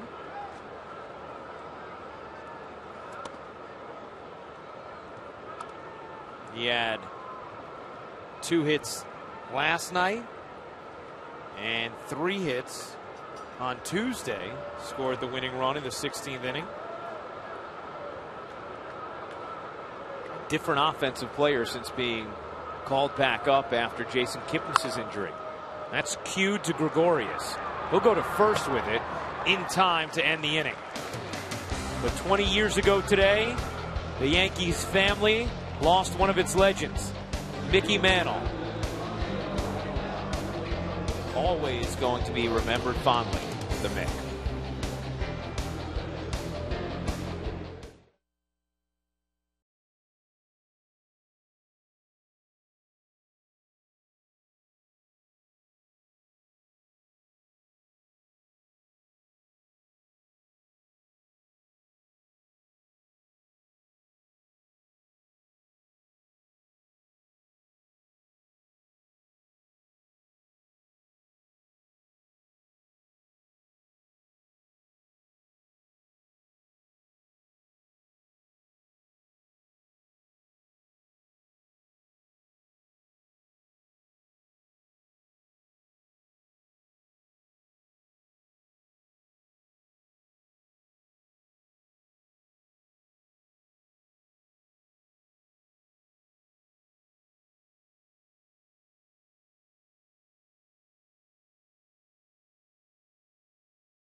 Warner Cable, enjoy more shows on more screens. Time Warner Cable, enjoy better. Top of the 5th inning in Cleveland. Ryan Rucco, David Cohn, Meredith Morakovitz with you on Pix 11. The Yankees a 6-2 lead over the Indians. The bats finally breaking out as the Yankees get ready to head to Toronto for 3 games this weekend.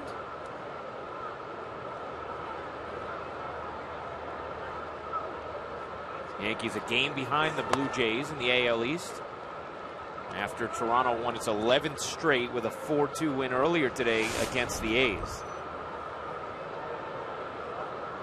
Ryan McCann, a 3-run homer, opened the scoring in the first.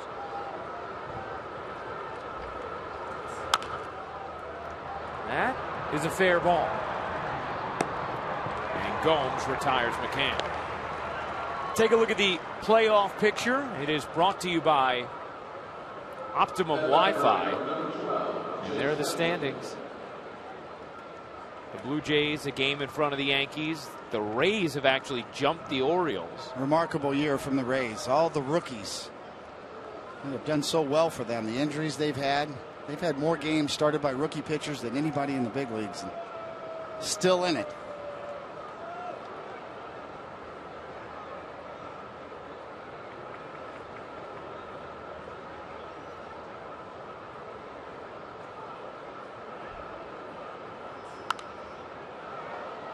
The Yankees and Blue Jays have so many games left against each other too, David.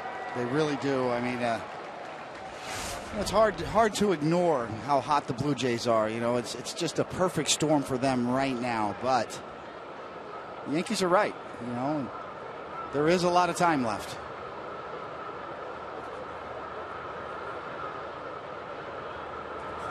And Joe Girardi was asked before the game, do you take notice of what they're doing and just say, I mean, oh, they keep winning and get frustrated by it. He said, you really cannot worry about what they are doing. Obviously, you know what's going on, but you're aware of it. Yeah, everybody is. Obviously, Joe Girardi's job is to downplay it and keep the focus on your own. Take care of your own house. But you know what's happening.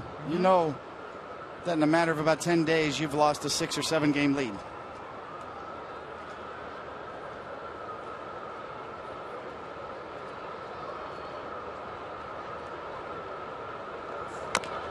High chopper.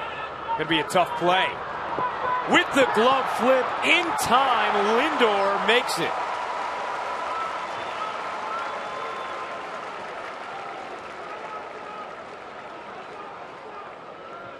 And Joe Girardi will see if they should challenge. Just double checking, and what a big hop off of home plate. I mean, here at Progressive Field, it's really playing extremely hard in front of home plate, the dirt and the home plate. And Lindor, that's the only chance he had with the shovel pass through the glove. And yes, as long as Johnson's foot's on the bag, it was there in time. Yeah, ball was definitely there. The footwork was a little shaky from Johnson.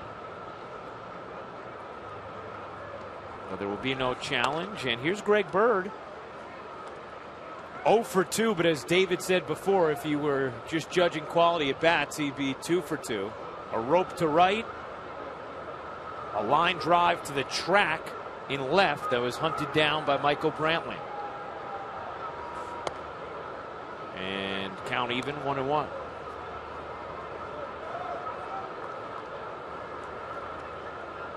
Well, there's certain players that just have that look about them, you know, that he's going to be fine. You know, he's ready.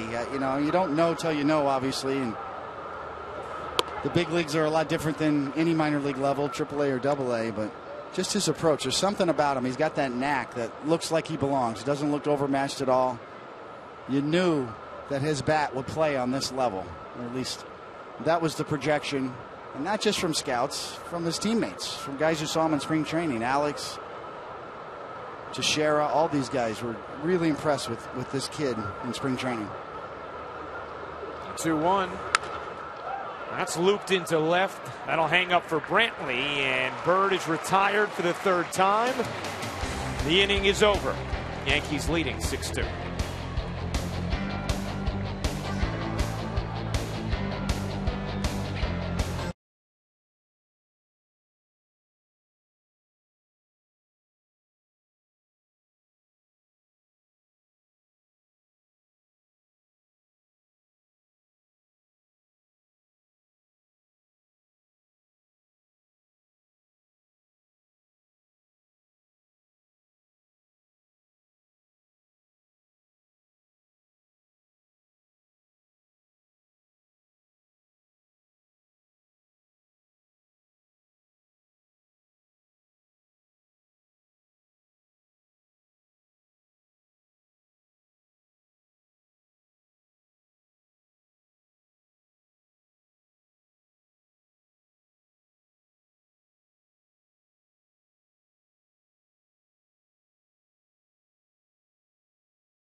Wait a minute.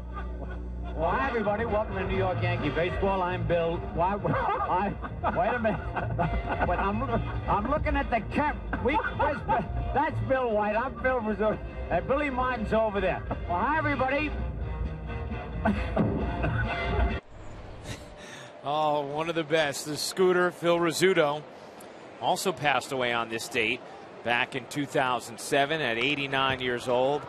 You see the resume from Phil Rizzuto. The MVP in 1950, a 7-time champion, and the Yankees broadcaster from 1957 till 1996. Sort of fitting that we are on Pix 11 tonight, David. A place where Phil Rizzuto was heard for a very long time. Absolutely. Would love to get Phil Rizzuto's take on Didi Gregorius' play at shortstop. Phil Rizzuto was obviously a great defender at short.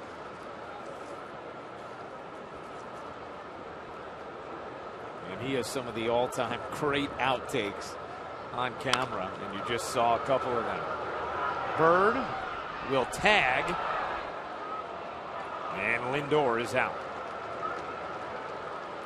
It's the way it goes. Yankee fans used to get Rizzuto and White. Now they got Rucco and Cone. Sorry about that, guys. There is the Pix Mike flag.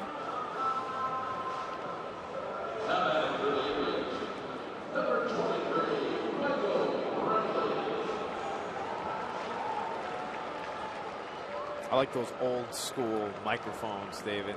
Classic, right? Yeah. Retro look. Got to get one of those for decoration in the house. Yes. Be a good thing to like place right on a desk.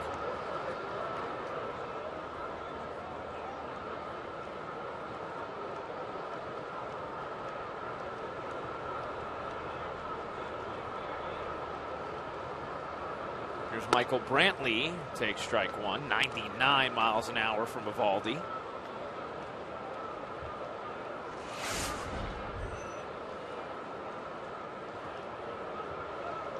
Notice that .390 on base percentage from Brantley. 50 walks and only 36 strikeouts. Real rarity in today's game. I mean, you can count on almost one hand the guys who have those kind of numbers. More walks than strikeouts.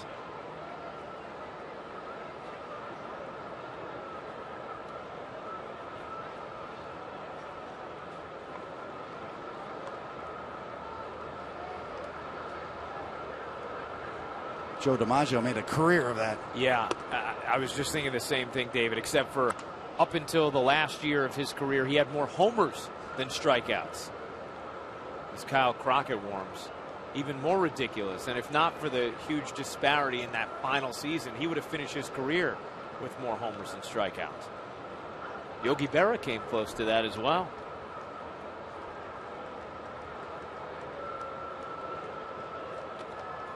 And Brantley, on cue, goes against the grain with a strikeout.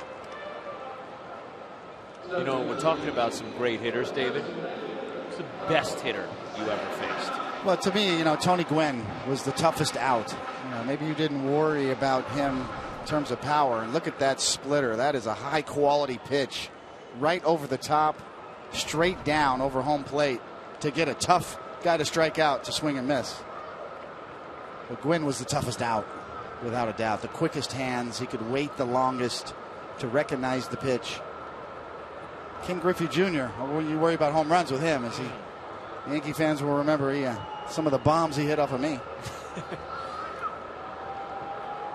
How about from the right side? Edgar Martinez and Manny. Manny Ramirez was a remarkable talent, but technically speaking, I think Edgar Martinez was the best right-handed hitter that I saw in my era.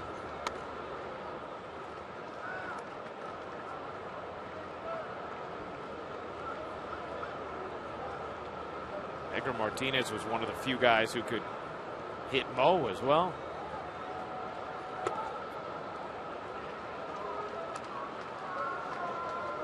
He was a one-man wrecking ball in the '95 playoff series against the Mariners, especially in the old Kingdome. I was pretty happy to see that place imploded.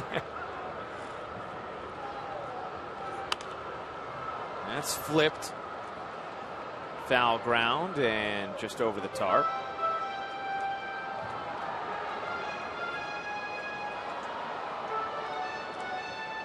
Edgar Martinez, a 7-time All-Star. He's sort of a case study for whether or not a DH is going to get in the Hall of Fame. You know, there's several that are coming due. Gregorius going to take that. Fire in time. Smooth inning for Nathan Eovaldi.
Nissan, it's your last chance this summer to save on a 2015 Nissan. Shop ChooseNissan.com. Well, earlier, took a little tour of Progressive Field, brought to you by your Tri-State BMW Centers. Larry Doby, cast in iron, as well as Bob Feller. And then how about Jim Thome and all of his 612 home runs? Point now. As Terry Francona makes the Hyundai call to the bullpen. Ryan Webb done after an inning of work.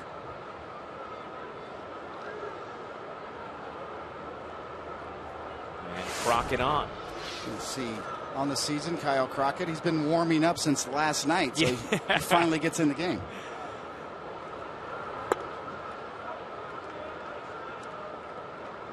You're looking at Thome.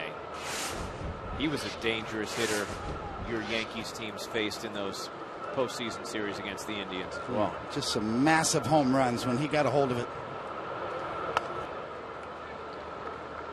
Hit that grand slam in the '98 ALCS at Yankee Stadium. Off of me.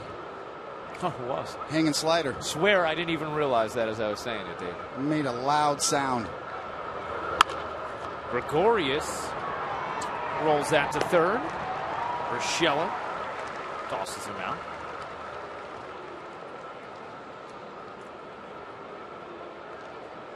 For the Yankees, the hitter, number 14, Stephen Drew. You know, you think about the '90s Yankees, and really, Cleveland Indians were every bit as good. I mean, those matchups, those games, the Alomar brothers, Jim Thome, just some incredible battles back and forth. They knocked us out of the playoffs in '97. Everybody remember the home run off of Mariano Rivera. Sandy Alomar Jr. late in the game. Right here. That's how Paul O'Neill got the nickname the Warrior, when he hit a double and almost broke his neck trying to slide into second base. That '97 team, whew, that run. Drew tries to go the other way again, but Urshela robs him. And again, Chris Johnson cannot dig out a throw from one of his infielders, as Drew will reach, and we shall see how they score it. And it's going to be an E5 on the throw. Well, you got to like what you're seeing from Stephen Drew tonight. I mean, clearly this time he's trying to go that way. It's one of the first times we've seen him kind of do a Jeter-esque, almost inside-out move with the bat. You know, we described it last night, Ryan, the style of hitting, of leading with the knob of the bat first, creating an inside move, inside-out move. If Stephen Drew starts using that side of the field, it's a game changer for him. Big cut from Ellsbury.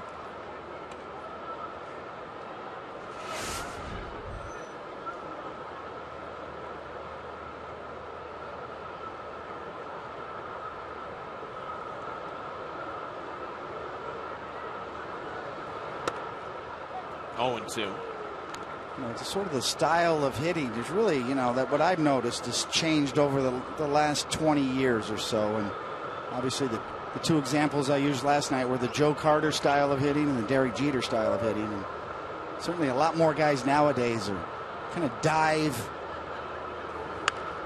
and lead with that knob of the bat and get inside the ball more than there used to be.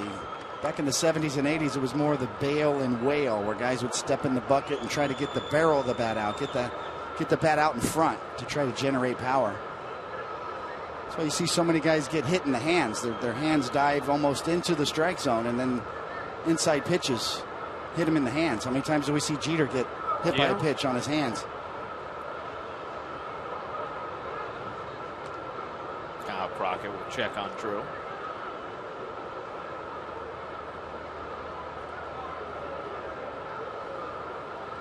When you think about Mickey Mantle, Yankee fans, how many times did you see Mick hit a long home run where he kind of opened up and stepped in the bucket a little bit and turned on an inside fastball? Hit it in the upper deck.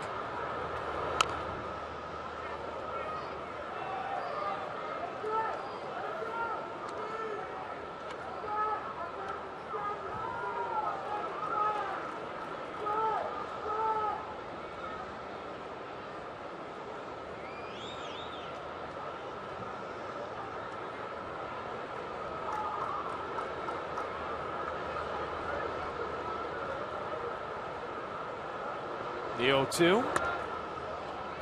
Ellsbury lays off. This was the matchup that could have happened last night. This was Girardi's choice. Crockett was warming up, and he chose to let Chris Young face Salazar, the starter, who's a tough chance for a right-handed batter. It was with second and third and 2 outs late in the game, and Young ended up striking out on 3 pitches.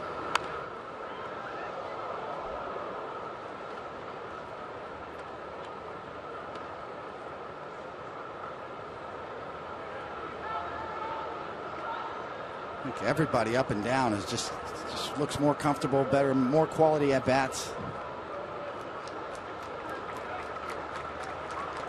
Did a good job of chasing Trevor Bauer out of this game early. Added on. You know, Ellsbury has worked the count even.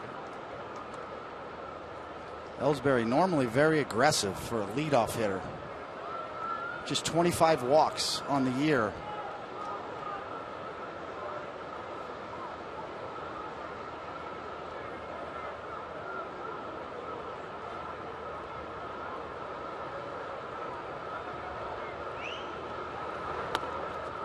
Scoots through Gomes as Drew will take second on what is likely going to be a pass ball. And it is.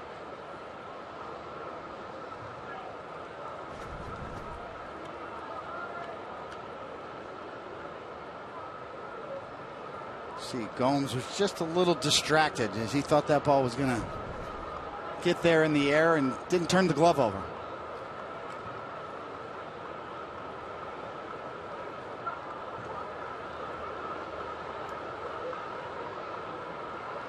Payoff. Good battle here from Ellsbury.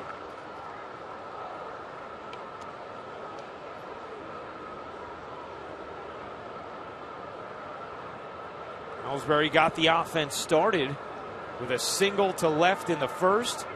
Came around to score on the 3-run homer from Brian McCann.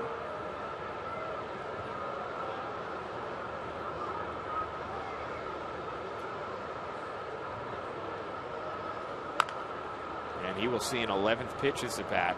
A lot of family of Jacoby Ellsbury here to take in this series. Yeah, I saw him in the elevator at the hotel. All had the Ellsbury jerseys on. Decked out in their Jacoby gear. A little disappointed that he didn't start, but they got him tonight.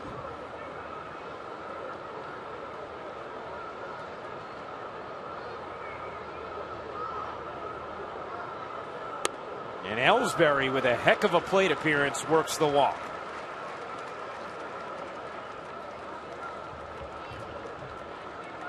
Now at bat for New York, number 11, Brett Gardner. And 2 on now, with 1 out for Brett Gardner. We saw Terry Francona did such a wonderful job turning this around for the Indians right away. Last year they 85 wins, but a little bit of a step back, and this year had high expectations, just has not worked out. But as you saw from a couple of pitchers that we saw the first 2 games, Francona has a rotation that's primed for a quick return.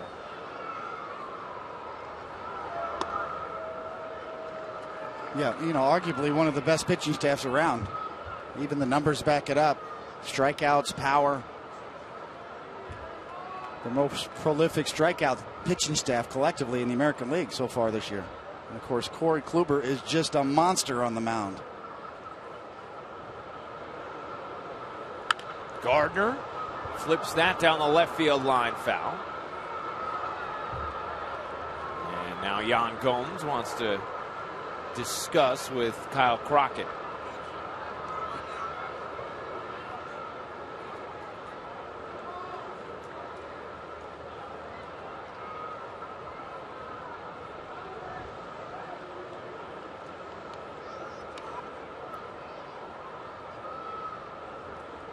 Another seemingly chance for the Yankees to add on here. Just a 4-run lead here in the 6th. It's, if you want a laugher, you got to add on, and you want to, you don't want to put stress on your short relievers.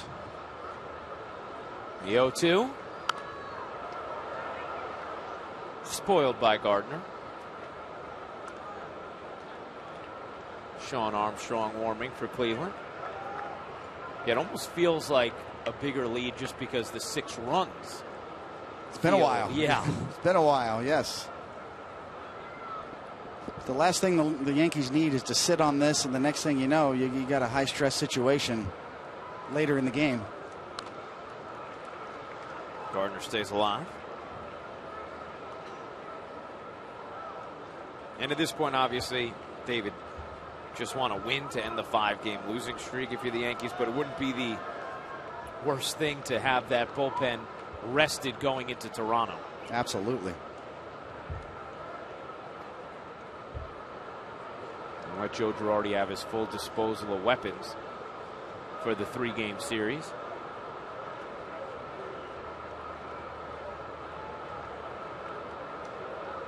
Well, the Yankees, as they said, collectively after the Blue Jays series, they said, "Hey, we just got knocked down. We got punched in the mouth. The only answer is to go back up there and answer back, swing back. Still got to take care of business right here first." 6 runs tonight. The Yankees had scored 6 total in the previous 5 games.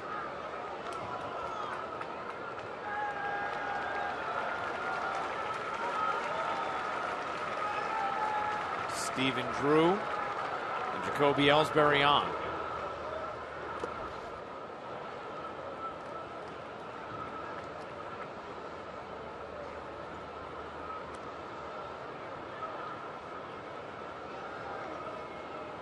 And after a feisty at bat from Ellsbury, battling back from 0-2 to work an 11-pitch walk, Brett Gardner now doing the same, battling back from 0-2.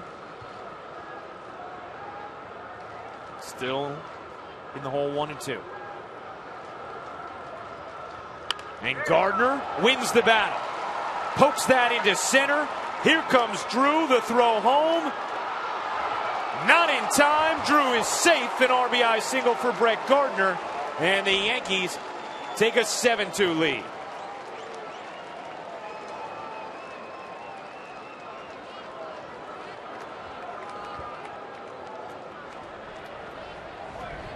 Absolutely could not agree more, Ryan, as Gardy got down 0-2 and battled back, and Crockett just can't quite put away these lefty hitters when he does get away so far, or get ahead rather. And nice little slide here from Drew. That play was closer than I thought it was going to be. But that's the way you do it nowadays. Obviously, you can't go over the catcher anymore, so you go around him, reaching back with that left. Nice job. Drew knows he's safe. The Yankees take a 5-run lead.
Alex Rodriguez will face the new Indians pitcher after Crockett could not put away Gardner or Ellsbury. And swing and miss at Armstrong's first delivery. Sean Armstrong appearing for just the second time with the Indians.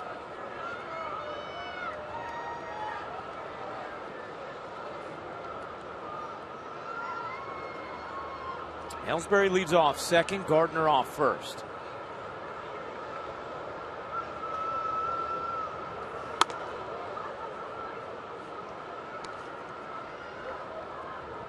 Rodriguez 0 for 2, reached on an error, worked a walk. He's just 4 for his last 30.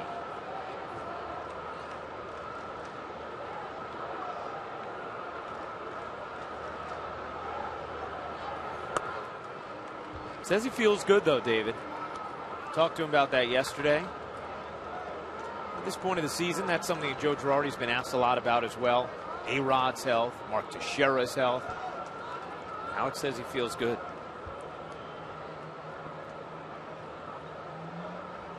Teixeira getting the night off with Greg Bird making his big league debut. Good cut there from Alex. You know, one of the problems for managers, especially Joe Girardi, with a veteran, type of lineup, is if you wait for them to get tired, it's too late. You need to pick your spots, which is why Greg Bird is here playing tonight. You have to be proactive with a veteran roster in this time of the year. The 2-2. Grounded hard. Tough hop. Snared by Lindor to second for one. On to first for a nifty double play from that talented middle infield of the Indians. Took a vicious hop. Lindor backhanded and started the 6-4-3 DP.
Get a win tonight, and that we swing the bats well, and that we just get things going a little bit.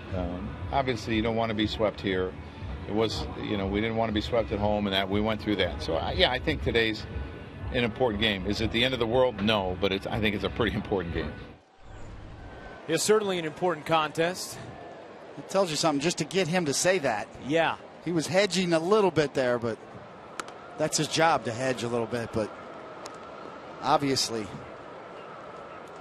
feeling the heat a bit, and he's right. This is an extremely important game because it takes a little pressure off going into Toronto as well.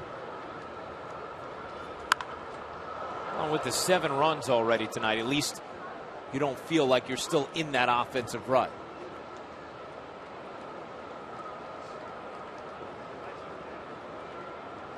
Meanwhile, Girardi's still going to have to figure out who he's going to use in his bullpen tonight because Eovaldi's pitch count is up there. So here in the 6th, he's going to end up going over 100 pitches. The line score brought to you by Royal Caribbean. The only way to Caribbean is with Royal Caribbean. And the Yankees have scored early and often. Broken bat, dumped into left field for a base hit. Gardner will get over to cut it off. Hustling into second is Gomes, who will make it with a double.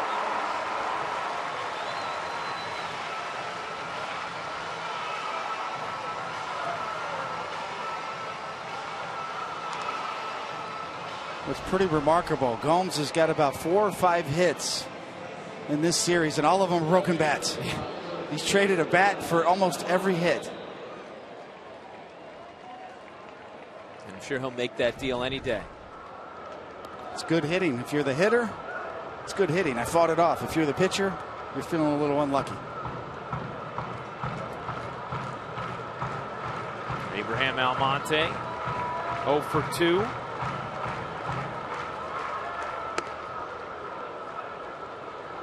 Takes ball 1.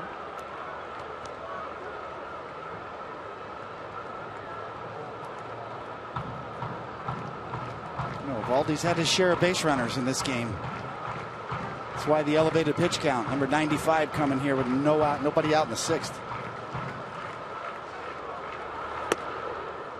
Ball 2.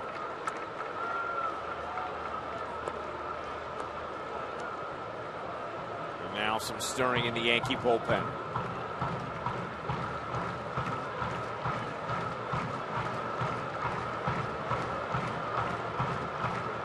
See Headley pinched in. As that is driven deep to left field. Gardner watches it sail over his head. Gardner quickly in with it, will fire to second. Almonte just in, and scoring is Gomes. It's an RBI double, and now a 7-3 game.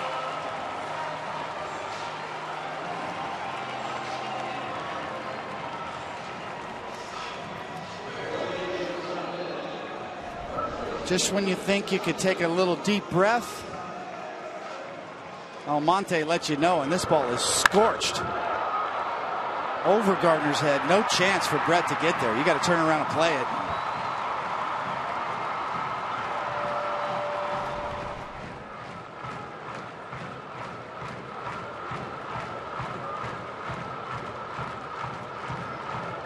So a runner remains in scoring position as Almonte and Gomes trade places, and now up and in with the split to Chris Johnson.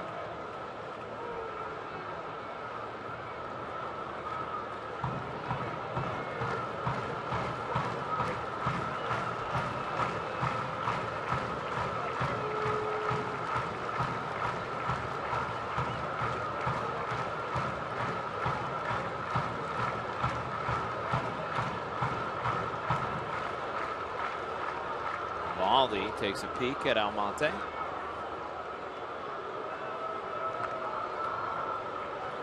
Adam Warren warming in the Yankee bullpen. Yes, and he will be in this game shortly.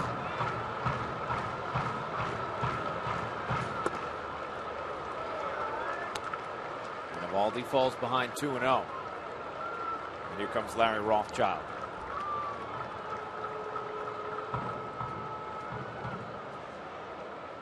Yeah, well, this is a visit that needs to happen right now. And give Warren a little time. This copyrighted telecast is presented by authority of the New York Yankees and may not be reproduced or retransmitted in any form. And the accounts and descriptions of this game may not be disseminated without the express written consent of the New York Yankees. Warren threw 1 inning on Tuesday night. Did not toss yesterday.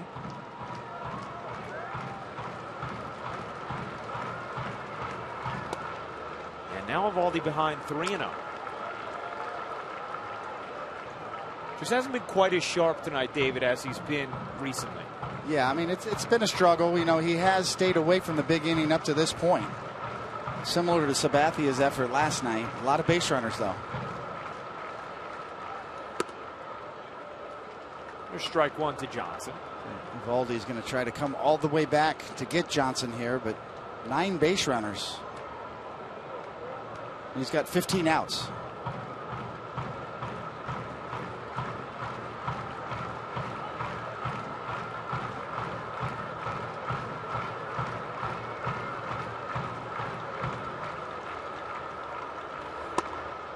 And that catches the outside corner, as Johnson was already on his way to first. See Hirschbeck with the death stare. Umpires hate that, especially veteran umpires. Still looking at him. And if you're on the mound, you're saying, yeah, get him. That's wrong. He's showing you up.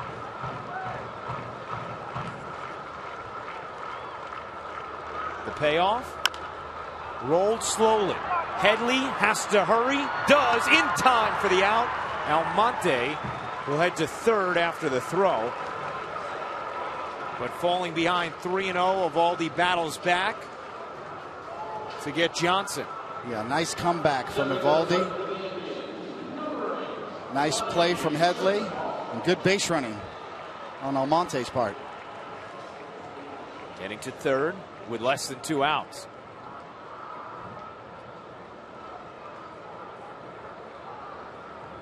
Here's Lonnie Chisenhall. 0 for 2, a couple of ground outs, 1 to short, 1 to third. Eovaldi has induced 9 groundouts, 3 flyouts, 4 strikeouts, and a foul ball.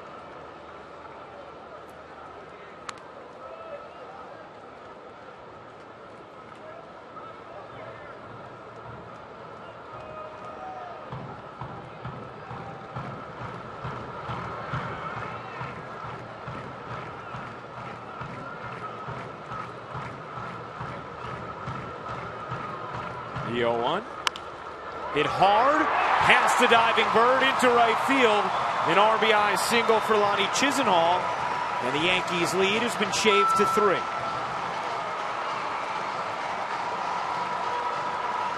Girardi can't get out of the dugout quick enough.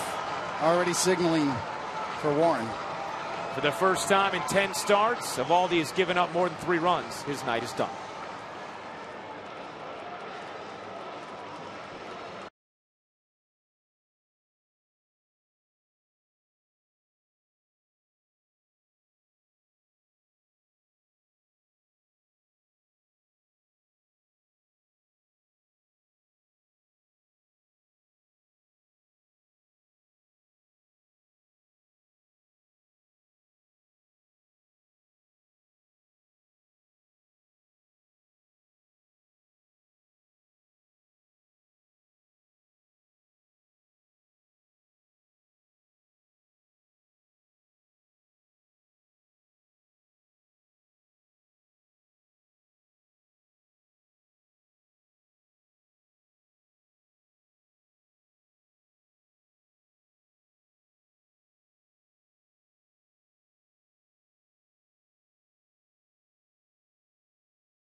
Live from Yankee Stadium.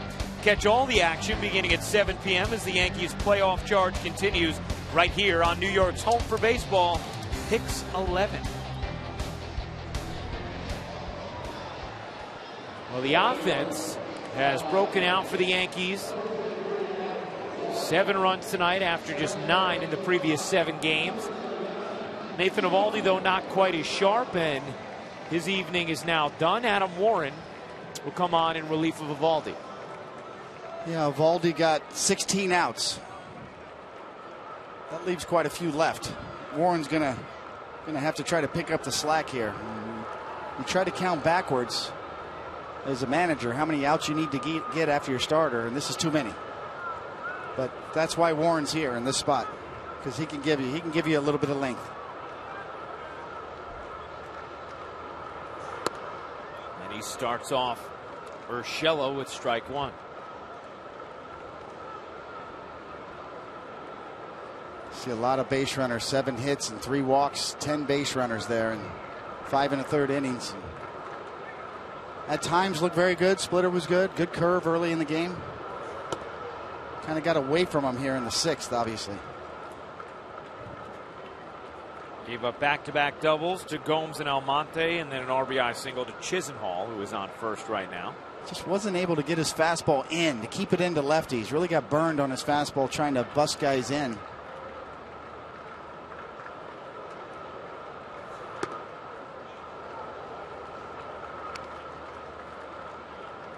We've talked about Eovaldi from the same hometown in Houston as Nolan Ryan, who was his idol. I think he needs to Talk to Nolan about that. Nolan was famous for pitching inside, knocking guys off the plate here and there.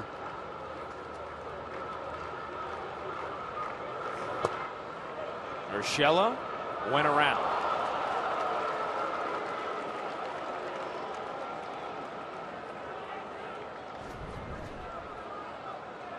A good slider from Warren. And a very borderline check swing, as McCann was all over it, though.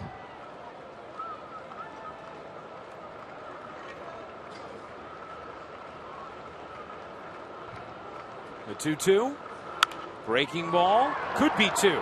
Drew to Gregorius, and that'll end the inning. Warren does his job. Eovaldi's line is complete, and the Yankees' lead stays at 3.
'24th, one of the hottest collectibles of the season, Jacoby Ellsbury bobblehead night, the third in the 2015 collectible series presented by AT&T for the first 18,000 guests in attendance.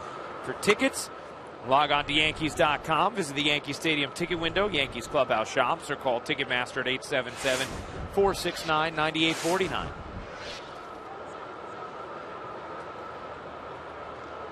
Carlos Beltran leading off the 7th inning.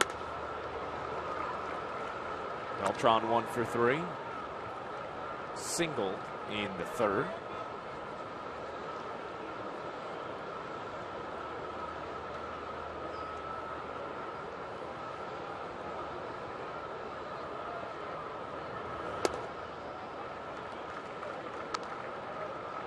See, coming into this game, the last 30 games for Beltran, 29 for 100, right at 290 on his average and 5 homers.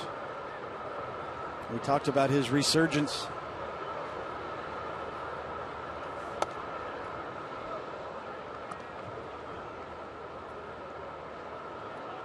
Yeah, what's holding down his numbers is his April. Because really, since May, he has hit. Pretty much in line with what you projected for him when the Yankees signed him. Is kind of what they thought they were going to get.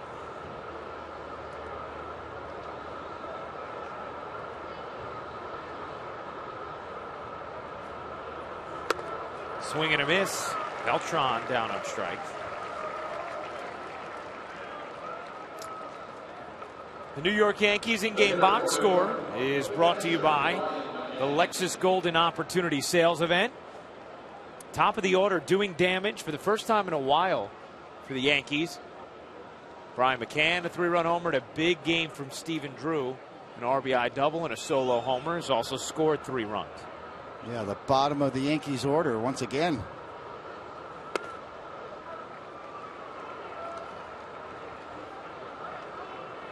This time they just happen to have the top joining them.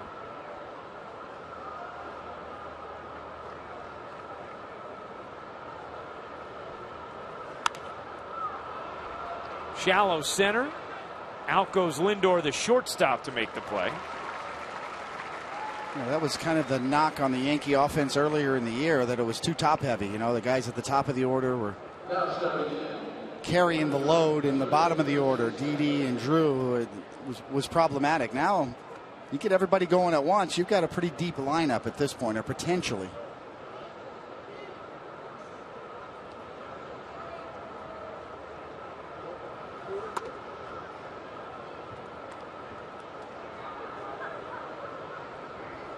Didi has done it for a while now. Yeah, I think you can trust that the bottom of the order is much different now. Now you just get the top of the order going again. We've seen signs from Gardner and Ellsbury tonight that we haven't seen in a while, though Gardner's at-bats yesterday were better.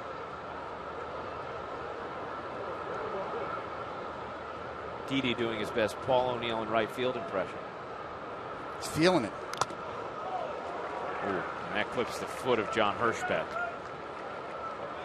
Jan Gomes will buy Hirschbeck some time.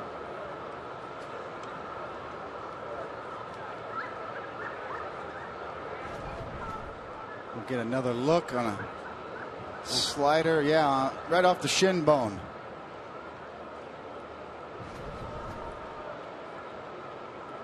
It's all right. He's got a shin guard under those pants.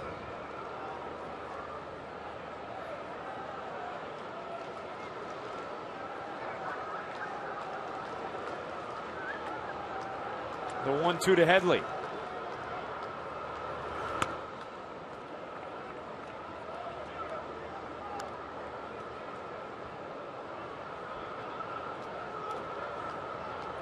Stephen Drew, Jacoby Ellsbury chatting. Stevie Donahue getting in on the talks.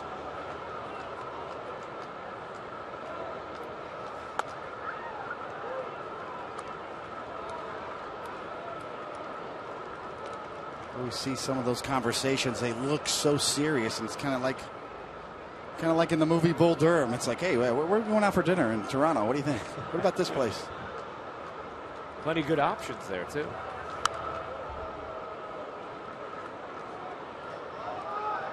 One time, Jack McDowell and Blackjack, were on the bench in a heavy discussion. Buck Showalter was the manager, and he looked down on the bench and he came down. What are you guys talking about? We were talking about UFOs, whether we believed in aliens and UFOs. Showalter shook his head and walked away, and we asked him, do you? And he said, I'll let you know in a minute.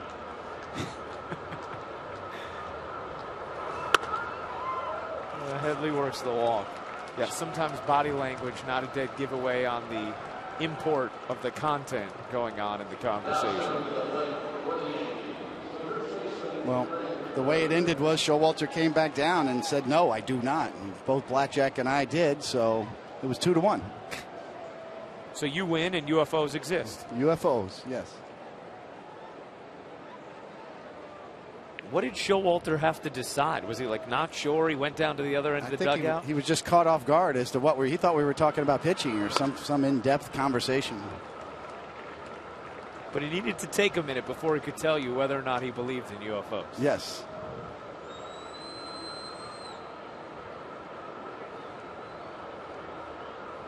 Greg Bird still seeking his first big league hit. He's made some good contact tonight. Hit a rocket to right in his first at bat, a smash to left in his second. Just hunted down by Brantley and hung up enough for Chisenhall. Yeah, it needs to get that first knock out of the way. Has the family here. And a good swing there from Bird, but now 1-2. His parents making the drive this morning.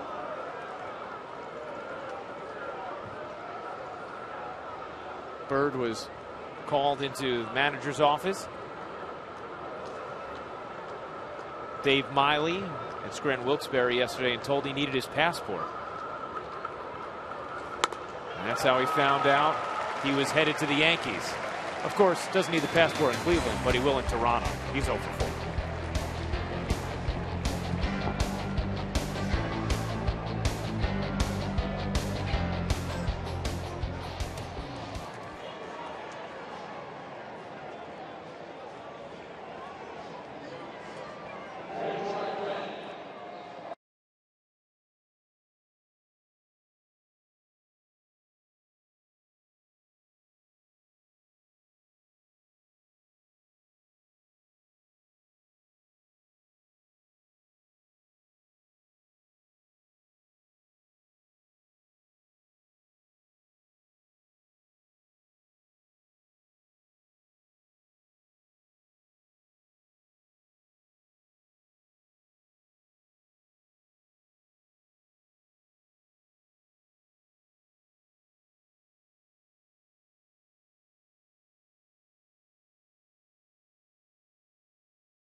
Tonight, this video recap is brought to you by Verizon Fios. Now, there's a totally new way to customize your TV, only from Verizon Fios. And Didi Gregorius continues. Stephen Drew, big night.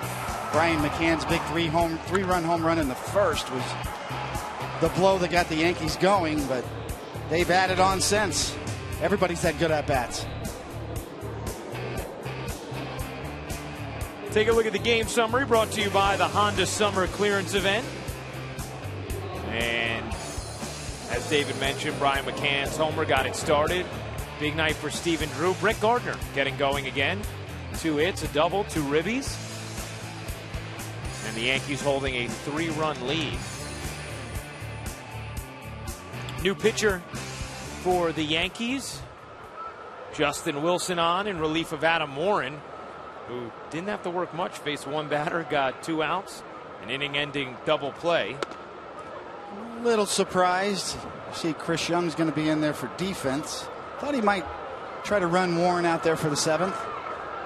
But Girardi, a lot of confidence in this formula. And obviously, Justin Wilson is his 7th inning guy now. And David, what we've seen from Tuesday and now tonight is Joe Girardi shortening the stint for Adam Warren, maybe trying to make him available for more games rather than using him for 2 innings and not having him for 2 or 3 days then, or using him for 3 innings and not having him for 3 days. Fly ball center field. Ellsbury in a few steps will call off Young and make the play.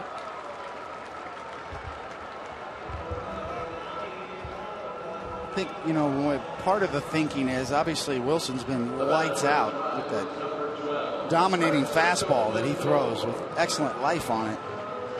You know, they're talking about a spot starter coming up in this 16-game stretch to give Tanaka an extra day. It's probably going to be Brian Mitchell, but it's probably also going to be a piggyback of Mitchell and Warren to sort of like a spring training game where, you know, it's like a 5 and a 3 or a 4 and a 3 inning guy. So that's probably what he's retaining Warren for, and as well as Mitchell. That's why Mitchell wasn't sent out after pitching in that 16-inning game the first night.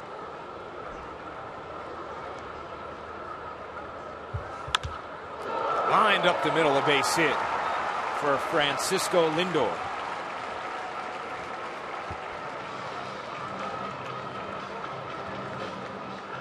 Well, this middle infield of the Indians has impressed in this series. Lindor defensively, offensively, Ramirez as well. They've been tough. Made spectacular double plays together and hit a lot of line drives. When Jason Kipnis comes back, it'll be interesting to see if the Indians try and find a place for Jose Ramirez, because you already have a tremendous defensive third baseman in Giovanni Urshela. Lindor figures to be your shortstop for years to come.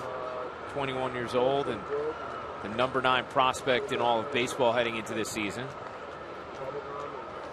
And Kipnis may be the best hitting second baseman in baseball.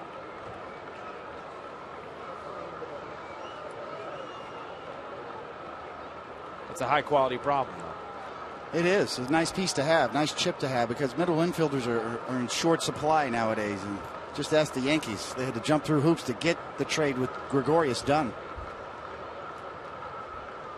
Michael Brantley takes a big rip.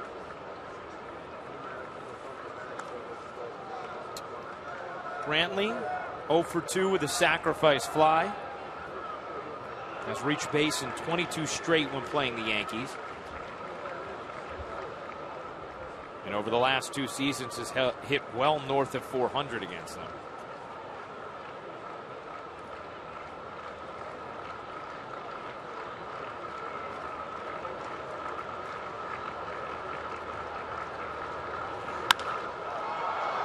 Into center. Ellsbury, 2 down.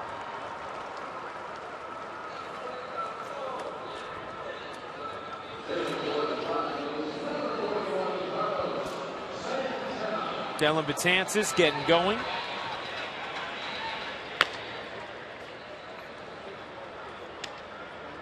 I was talking to Betances about the expected atmosphere in Toronto today. He was excited. said, do you like getting the chance to quiet a very loud crowd? He said, well, I mean, it's fun if you strike people out, but I just think it's just fun when you have an energized atmosphere. Yeah, there's nothing better than a pennant race, pitching in important games.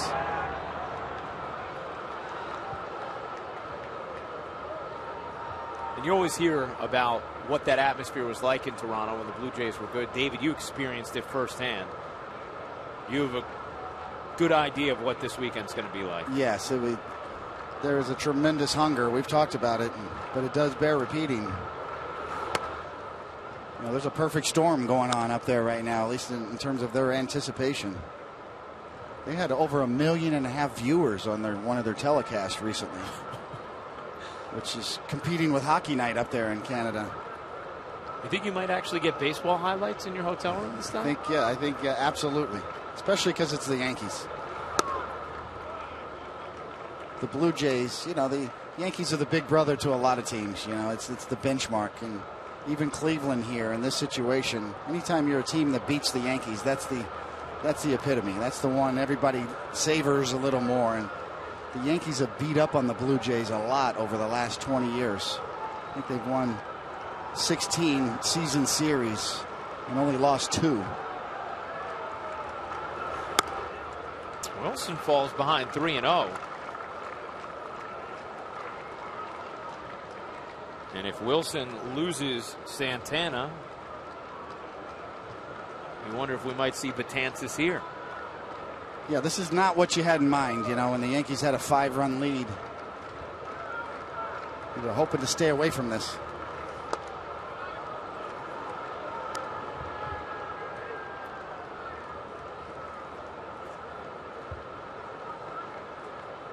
But sometimes breaking losing streaks just isn't easy. What looked like a potential laugher is now anything but.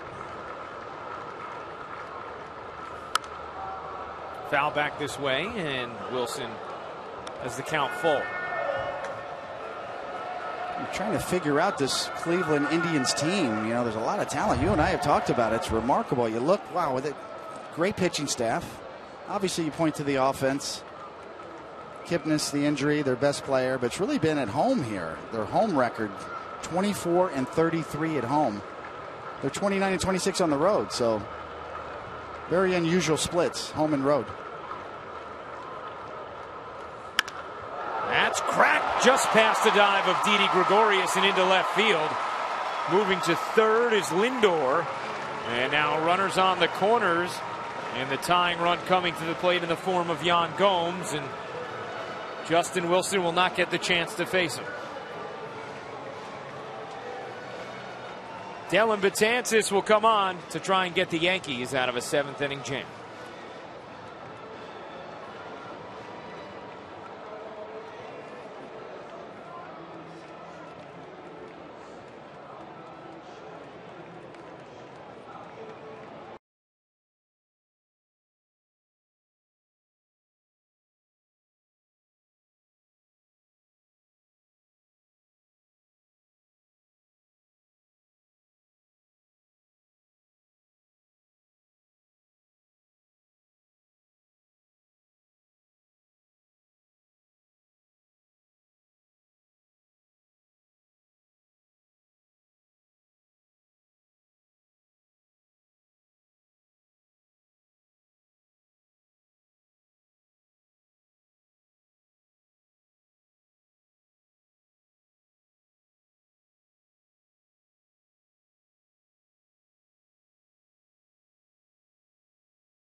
Lexus Golden Opportunity sales event.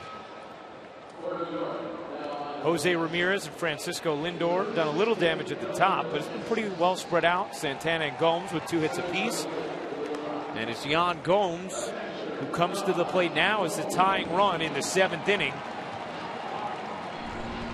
Runners on the corners, and Dellin Betances and his filthy numbers in for Justin Wilson. Yeah, it almost looks like a typo when you look at those numbers. I mean, really? 92 strikeouts? Yes.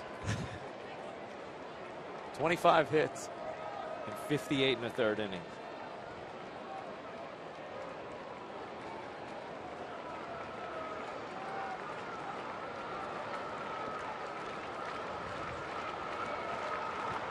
And for Betances, he deals strike 1 on a huge swing from Gomes on a breaking ball way out of the zone.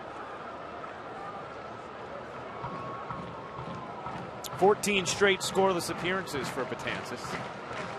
I mean, if you could, you know, if you were building a robot to be a pitcher and you wanted to take the best pitch, somebody's one best pitch, you'd probably take that one. Betances and his curveball. I think that would be my first draft pick. I want that pitch.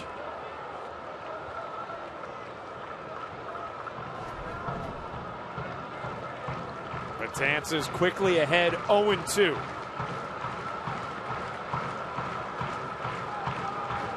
The 0-2. Did he go? He did not. Marvin Hudson, your first base umpire. Up the ladder with 98. Didn't see a lot of that from Evaldi either with his fastball.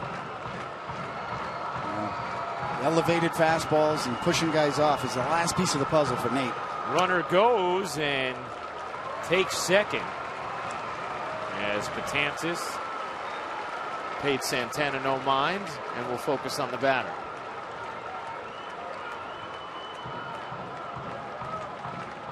A stolen base for Carlos Santana, and now 2 runners in scoring position. Yes, not insignificant.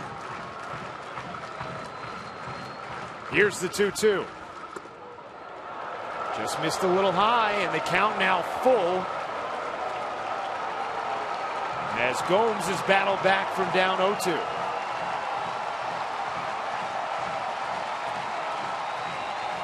We give Gomes credit. He's had some good at-bats, and facing a guy like Betances right here to work it to 3-2. Here's the payoff. Breaking ball inside, ball 4, and Gomes works the walk. The bases are loaded.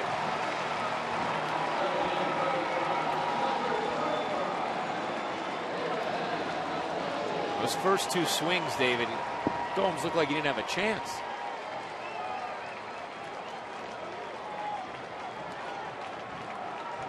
Sometimes you just kind of over-adjust out there. His first 2 sliders were down good, and then the next few were up just a bit. Just a little over-adjustment. Betances is usually good at getting it right back. Abraham Almonte looks at strike 1. Almonte 0 for 2 in his career against Betances.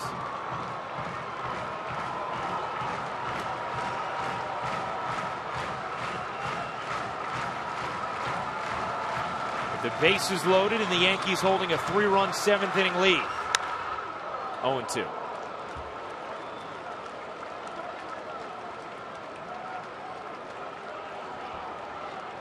You know, last night, Ryan, we mentioned about the ability to, or the art of pitching backwards, and Betances has that. A lot of times he pitches off of that breaking ball, and then sort of will try to ambush you with a fastball here and there at 98. The 0-2 gets away from McCann. Coming home to score is Lindor as the runners advance, and it's now a 7-5 game.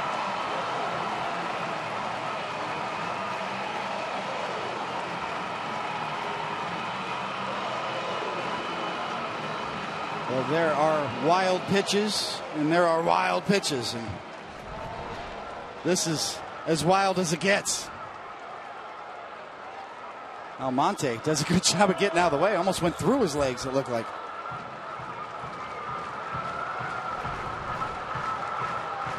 Betances trying to hold it right here.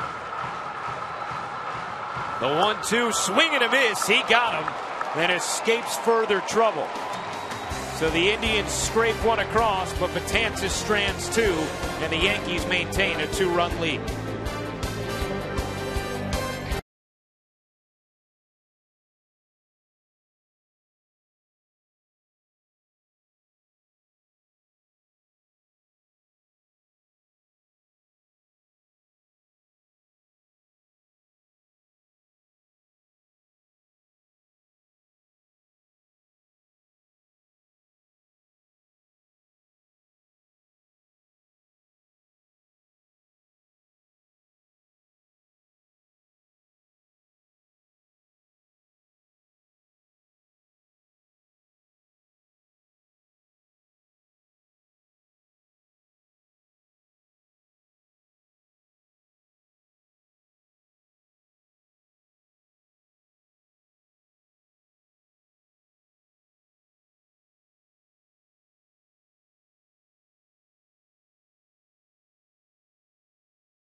Hey, after tonight's game turns a yes for complete post-game coverage with Yankees Extra Innings. And tomorrow night, the Yankees and Blue Jays open up a monumental weekend set in Toronto. Complete coverage starts at 6:30 with the Tri-State 4 pregame only on Yes. Huge series at Rogers Center. Ivan Nova against David Price, the first pitching matchup.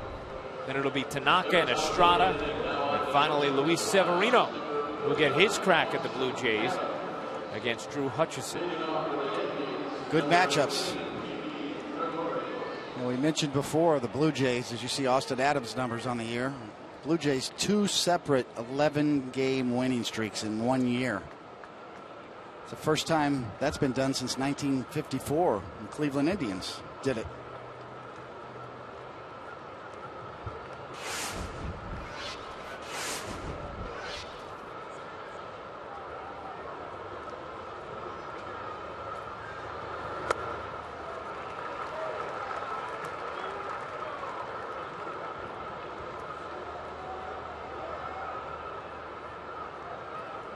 One for three. Didi, that was a bullet right back up the middle.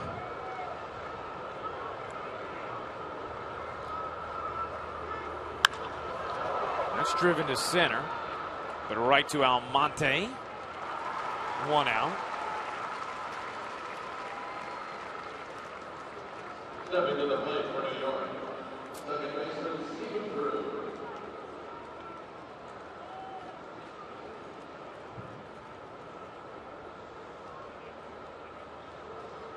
Yankees jumped out to a 4-0 lead. Indians cut it to 4-2. And the Yankees responded, making it a 7-2 game, only to see the Indians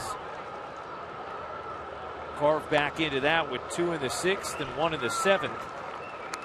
And here we are at 7-5 in the top of the 8th. Yankees looking to snap a 5-game losing streak.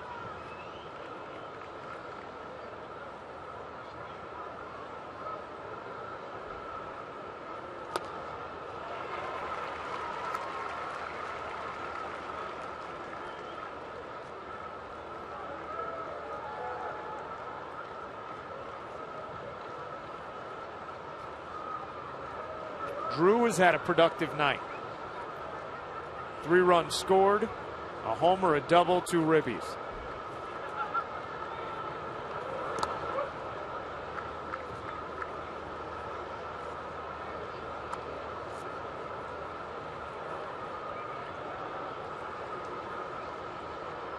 Another right-handed pitcher on the Indian staff with filthy stuff. I mean, that 92, that ball's diving. That had 6 to 10 inches of movement on that last pitch.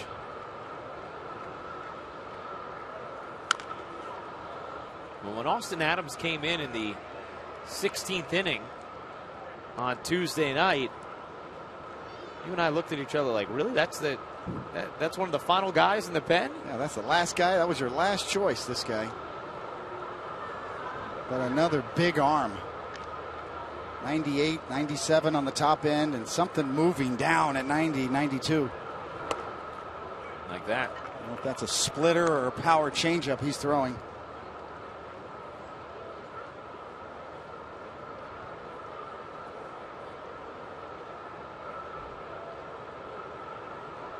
Used to be, even 15 years ago, you had one of these guys that threw 98. Boy, wow, we got one of those guys. You remember Jabba Chamberlain when he first came up? It was like, wow, we finally got one of those guys that can throw 98. Now everybody's got him. A couple of them. Usually they have 4 of them in their pen. The Yankee fans went nuts when Chamberlain first came up in relief that year. It wasn't that long ago. And Drew works the walk.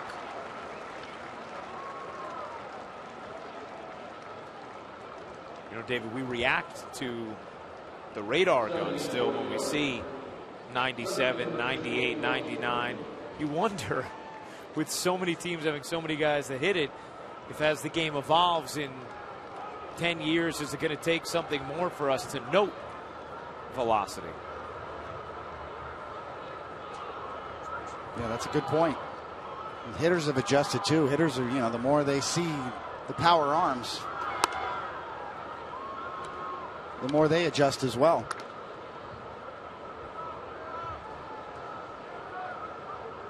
And we see that with Nathan Eovaldi. It's like, wow, how does he get hit with that stuff? Yeah. Highest average fastball velocity in baseball for Eovaldi.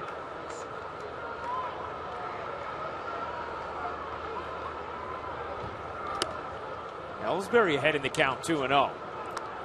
Luis Severino might make it on that list if he gets enough reps to qualify. In the first couple of games, he's been in that 95 range on average. Yeah. Not topping out at 95, averaging 95. Big difference. Natural life. Severino's retained that velocity too throughout his starts. He's not starting out at 95 and then he's 91 by the 5th inning. Now, he's shown good durability so far. Velocity actually has increased. Ellsbury hammers that through. His second hit of the night.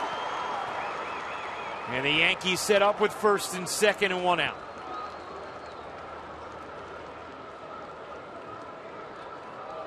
For the Yankees, the batter is number 11, Brett Gardner. Well, great sign from the Yankees, the top of the order. Ellsbury all over that pitch. 95-mile-an-hour fastball, and he pulls it easily in the hole on the right side. And a little relief on that face at this point.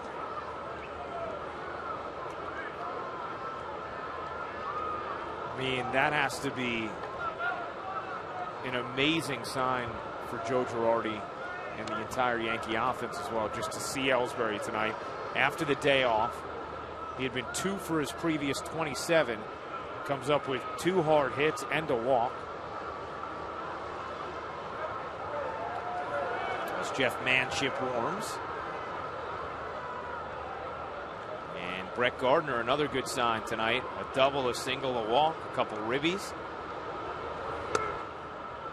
Yeah, coming into this at bat, and Gardner's not done. I mean, the top of the order is 4 for 7 tonight. Gardner looking for more. And over the last 5 games, 1 through 5 in the order had been 9 for 103. That's an .087 batting average.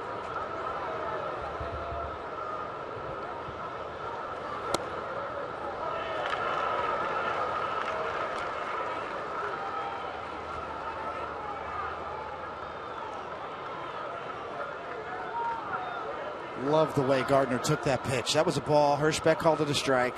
Quick look back. Okay, I'm not going to, He'll get back in there and hit. Hirschbeck's actually been pretty good tonight. He's always been known as more of a pitcher's umpire. 1-1. Tip foul.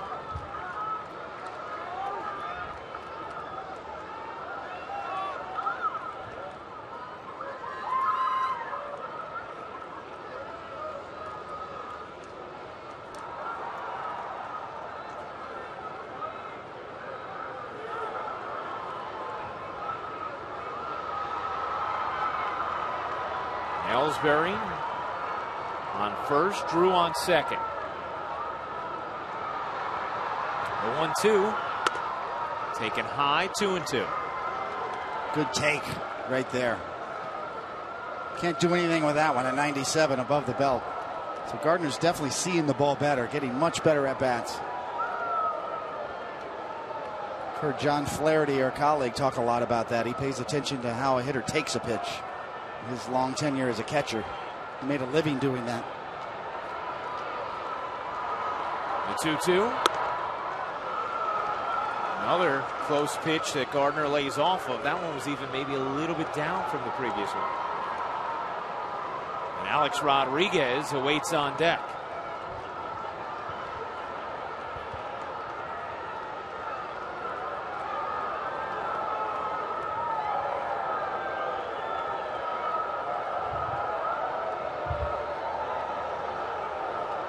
Here's the 3-2 to Gardner. Line drive, base hit left field. Third hit of the night for Gardner. Drew is coming around and will score.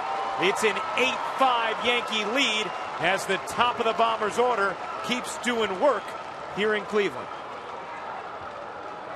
Well, you just can't say enough about how good this at-bat is. That ball's on the black away. Great plate coverage. He let it travel deeply and smokes it just high enough.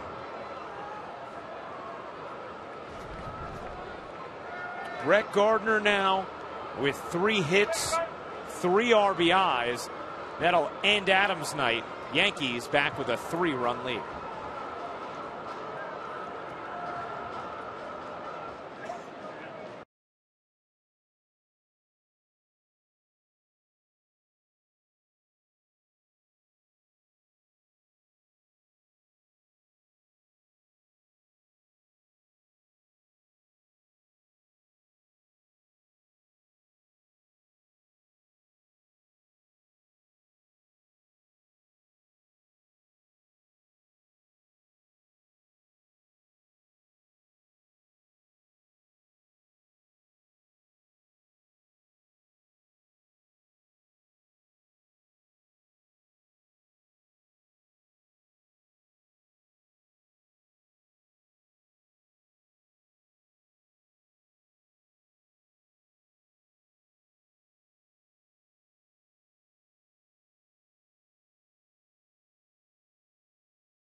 Ellsbury have set the table tonight for the Yankee offense.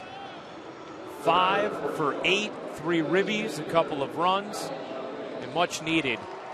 David, Joe Girardi has made it very clear over the last couple of days how vital those two are to the Yankees' offensive success.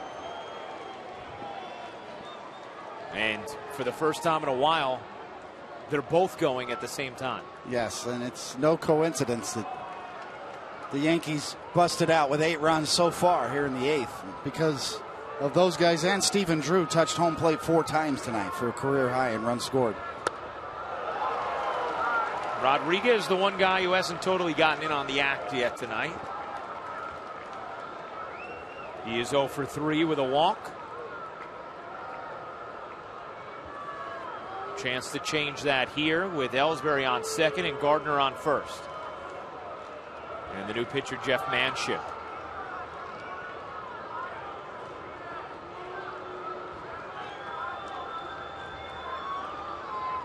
The 0-1. Big hack and a miss. 0-2.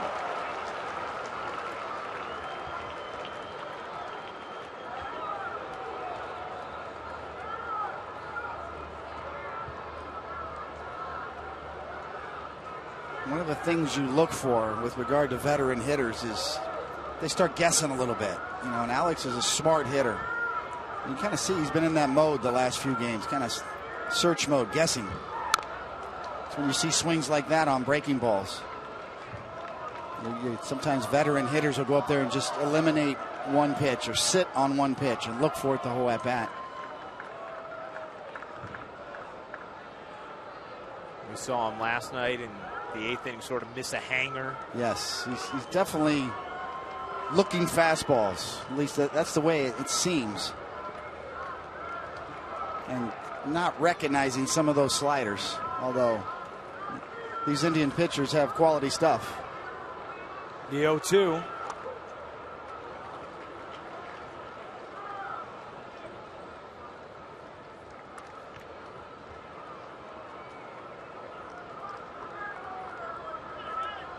A long wait between innings here for Dellin Betances, who came on to get the final out of the 7th in relief of Justin Wilson. Not before a walk and a wild pitch that scored a run. There's Betances.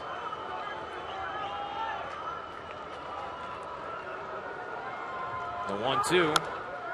And Rodriguez just lunges to stay alive. A little different situation with 2 strikes, but we have seen him kind of lunging at the breaking ball the last few at-bats.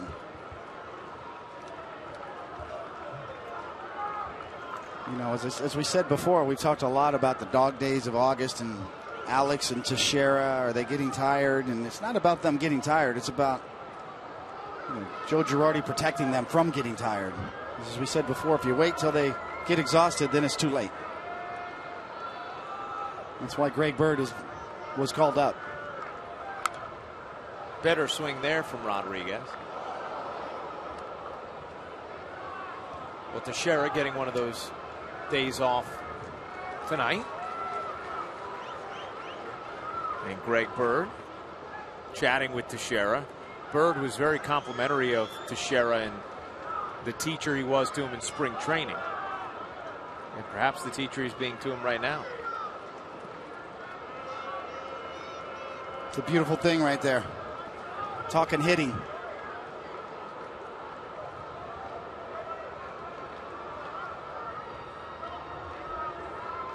The 1-2. Rodriguez has battled back with the count even now, 2-2. You know, and that's kind of the element that Alex has brought back this year. You know, everybody kind of forgot about. You know, he got caught up in all the drama. What happened? What was the story? All the PED stories. Well, just the fact that he's back, he communicates so well in that clubhouse. He gets the conversation started in 2 languages, no less. And he loves talking baseball. As he swings and misses, chasing that pitch out of the zone. Rodriguez down on strikes.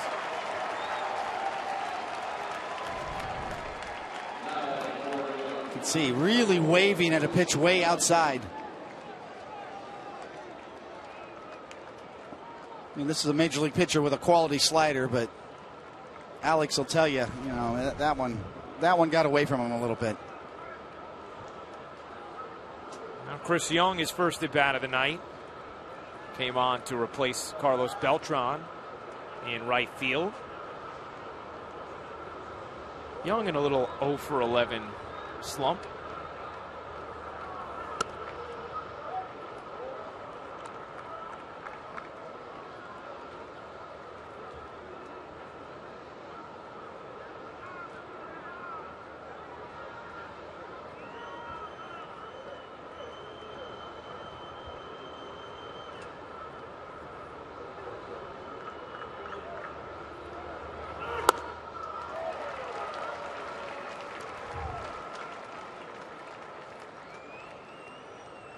We're sitting here on August the 13th. Still got it over 2 weeks before the rosters expand, where you can get some help up here. And that's why they call it the dog days. A lot of people don't like the roster expansion part either. They think it's unfair. Buck Showalter's has talked about that quite a bit.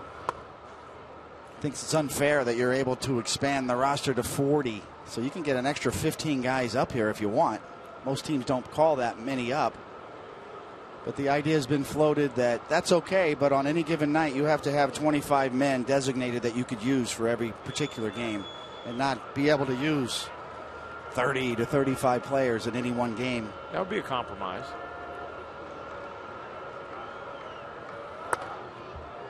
It'd be interesting to see, and that was part of the reasoning why go ahead and call up Greg Bird now. There's only 2 weeks left in the minor league season. You need him now. Several candidates to come up and help the Yankees too. It'll be interesting to see who they choose.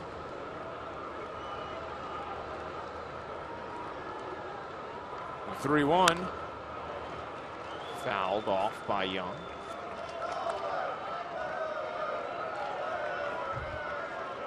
Would you like to see that rule change, David? I think there is something that needs to be talked about. I have no problem with getting minor league players up here to get a taste of the big leagues in September.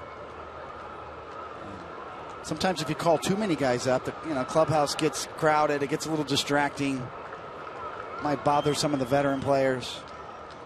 But for the most part, yeah, I think there's a compromise in there on a roster selection on a nightly basis. That's crushed foul. You talk about the composition of the room and how that can change if you end up with too many unfamiliar bodies in there. That was one of the nice things, and Meredith Morakovitz and I were talking about it before the game. Greg Bird is really liked in that room already. Cultivated a lot of relationships in spring training, and he walked in like he was seeing old friends. Yeah, and the teammates really pull for him. We saw it earlier this year when Jacob Lindgren made his debut, where everybody was on the top step anticipating. Same thing tonight. Everybody was excited to see what Greg Bird would do. And that's part of the life it brings to a clubhouse, because these veteran guys get reminded, oh, remember my debut? And they get excited again. That's the energy of the youth that can really help a team at this time of the year. Here's the payoff to Young with the runners going. He fans to end the inning. The Yankees add one more, 8-5.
Five lead on the Indians as we head to the bottom of the 8th inning. Ryan Rucco, David Cohn, Meredith Morakovitz with you, our producer Troy Benjamin, director John Wilson. Ryan Rutherford, Mike Medvin, our graphics coordinator and associate director.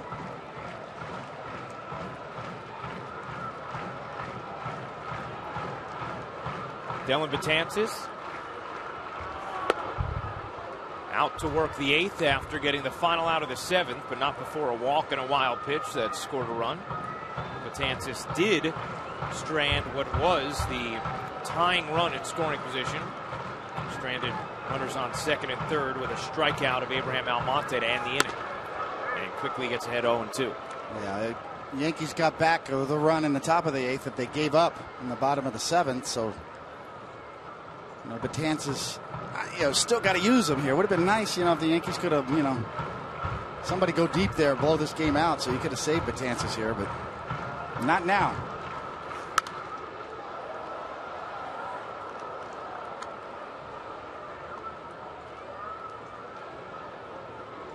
Should the Yankees hold on, Joe Girardi's squad would go into Toronto, a half game in back of the Blue Jays, as they get ready to play a 3-game set beginning tomorrow night.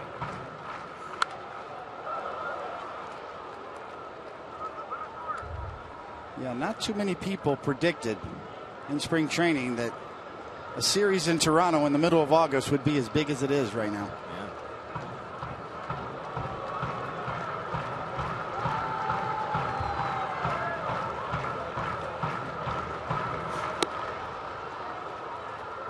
And you could tell just talking to a lot of the guys, David, that there's buzz about this series. They are excited for it.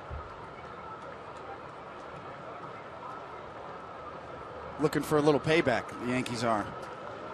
'Cause they really got knocked down in the Bronx.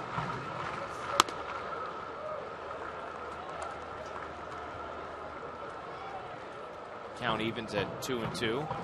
17 pitches for Betances.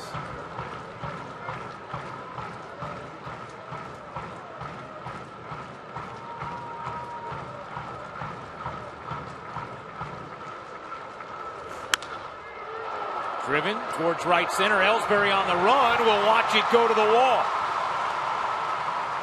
And Chris Johnson is on with a leadoff double.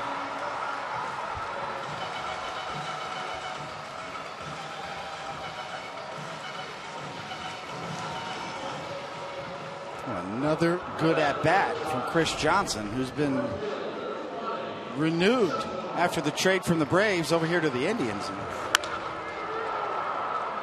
7-pitch at-bat. That one, 98 miles an hour, shot into the gap.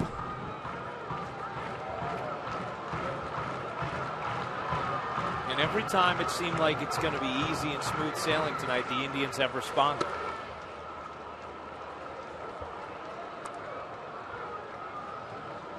It's been serve, counter serve. Yes, it has.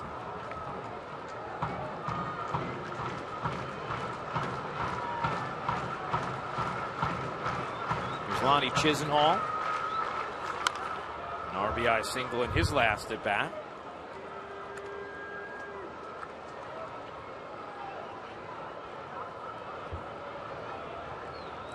Pitch number 21 from Dellin coming up right here. Still nobody out in the 8th.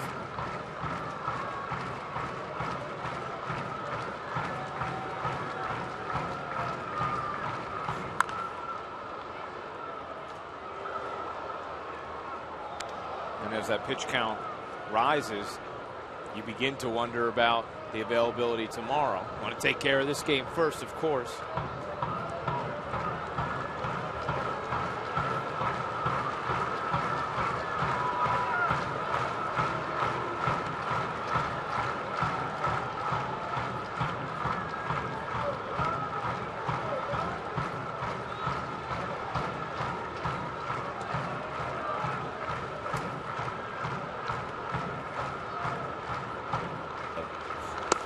He got him.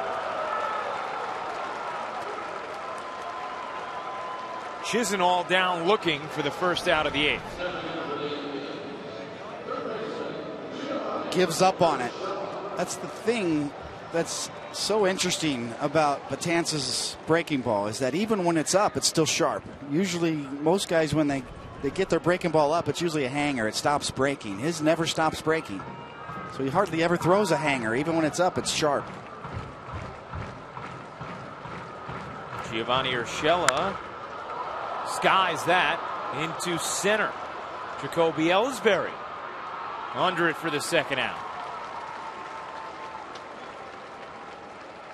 Sort of how I judge a slider, Ryan, is in the strike zone sliders. You know, everybody's got good sliders that are out of the zone in the dirt or away, and you can get strikeouts that way. And who gets them in? Who has the best slider in the strike zone? You know, it really tells you something about the quality of the pitch. And that's why it's your first pick in the pitch fantasy draft, should there be one. Yeah. Andrew Miller has a good one. He's warming. Yeah, Andrew Miller with a chance to bounce right back from his first blown save of the year.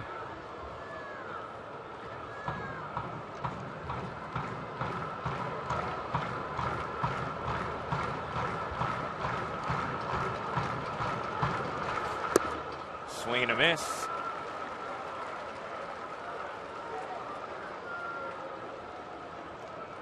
And Betances ahead 0-2.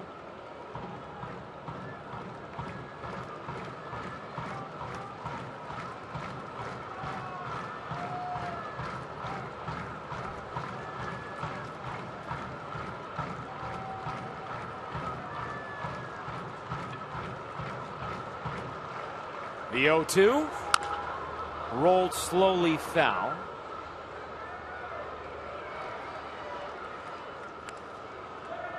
Now looking ahead to the top of the ninth, Greg Bird is slated to hit third. Get one more crack at least at his first hit. Nice, yes, absolutely. Had good at-bats until the strikeout in the last one.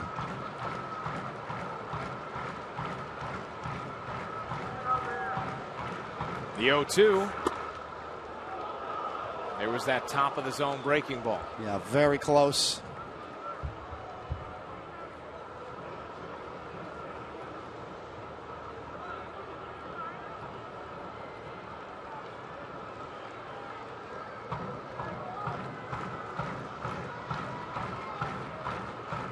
The 1-2 from Betances. Now the count even 2-2.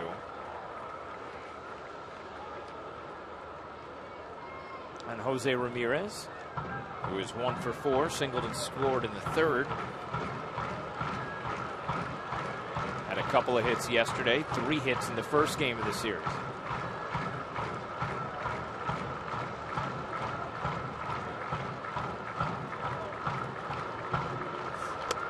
That's way outside, and it's now full.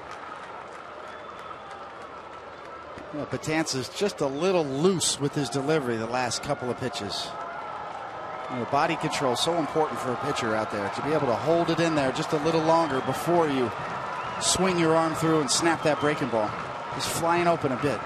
The payoff, swing and a miss, strike 3, and Betances with his third strikeout gets Ramirez. On to the ninth we go.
Well, the Yankees with an 8-5 lead over the Indians. Top of the ninth, Brett Gardner, huge night.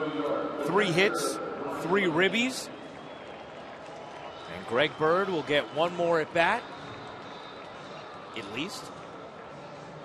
Yeah, nice to see. Kind of a byproduct of the Yankees scoring 8 runs with so many base runners. You know, everybody in the lineup getting that extra at bat tonight. Ryan McCann started the scoring, a 3-run homer in the first inning with 2 outs.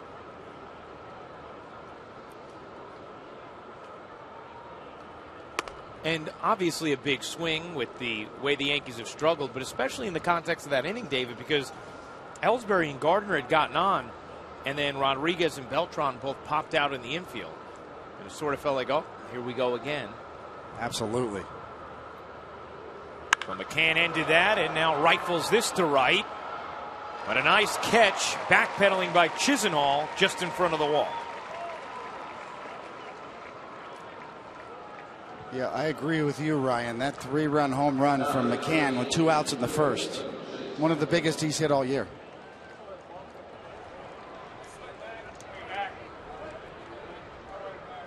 He's taken some good swings over the last 2 days. It was number 20 on the year, which we noted puts him on a special list. Headley whips that into center. Almonte comes on for the catch. And here is Greg Bird seeking his first big league hit. 0 for 4. A couple of smoked outs his first 2 at bats. And his parents, of course, still here, taking in the action.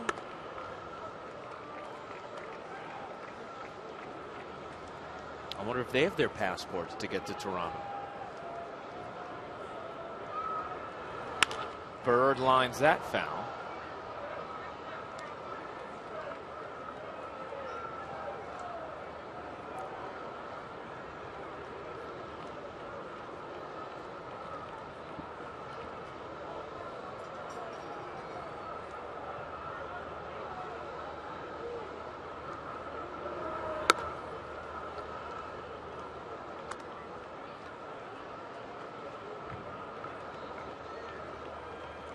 Very quiet approach from Bird in the batter's box. Not a lot of wasted movement. Strike 3, Bird down looking to end the inning. Andrew Miller will come on and try and lock down the win.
State BMW Center by Geico. 15 minutes could save you 15% or more on car insurance.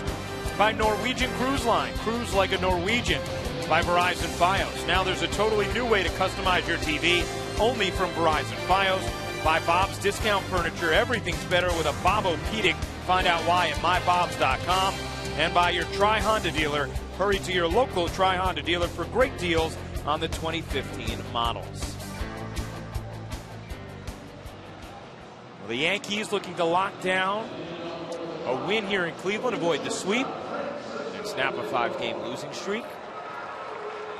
Andrew Miller on to close things out. Appeared Tuesday night with a 2-run 10th inning lead and blew his first save of the season and was totally accountable, David. Yes, he was, and that one stung. You know, coming off the Blue Jays sweep, this series would look a lot different. The Yankees had held on and won that first game, but to Miller's credit, he made some good pitches. Give the Indians credit. They hit good pitches. Lindor hits that one into right to start off the ninth.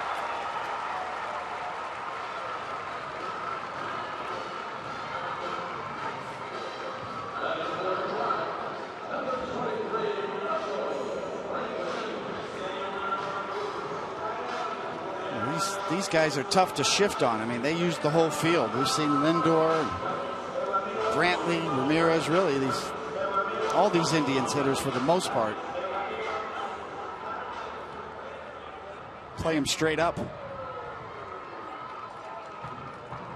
And this was the part of the order that Miller faced on Tuesday night. Michael Brantley hit a double down the left field line that really set up that inning.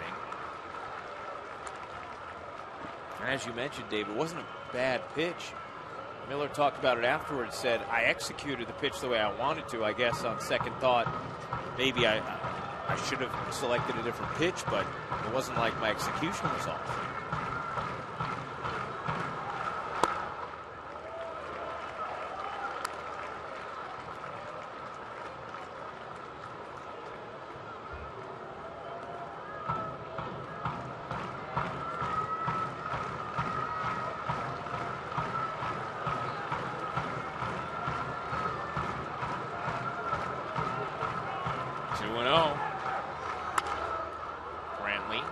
That off foul.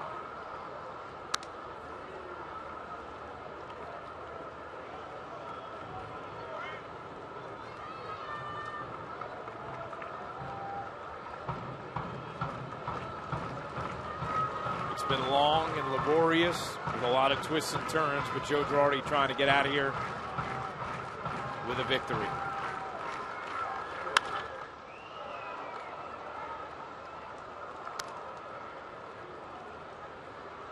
Nice little comeback there from Miller after falling down 2-0. Challenging Brantley. Now we can go to that sweeping slider.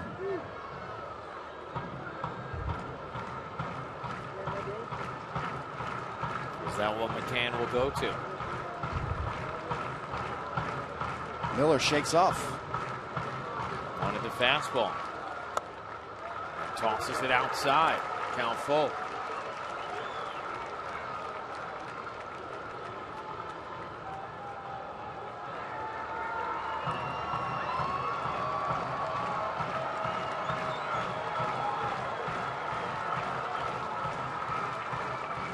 Shakes off again this time to get back to the slider.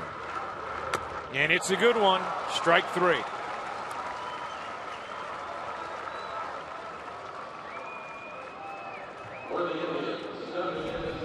Take some confidence to go this route. You can see, nice job by McCann. That's not the easiest foul tip to catch. Sometimes that's just luck, but it's also strong hands. As Miller crossed up Brantley, you know, he went with the fastball 2-2 and the slider 3-2. Caught Brantley off guard.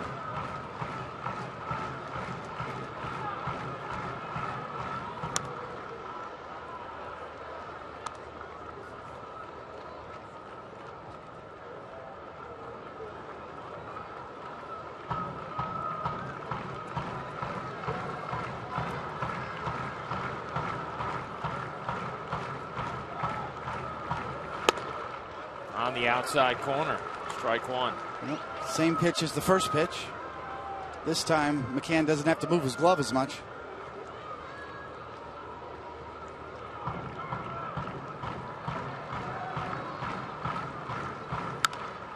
Popped up. Shallow right, long run for Drew, who gets there for the second out. That looked like trouble. And Drew's the only one with a chance to get there. And a long way away. Look how far Drew's got to go. Young's not going to get there. Bird's got no chance. Drew's the only one. And gets there actually in plenty of time. Been a big night for Stephen Drew. A career high 4 runs scored, a homer, a double, a couple of RBIs. And the Yankees an out away from ending their 5-game losing streak and heading to Toronto, a half game in back of the Blue Jays.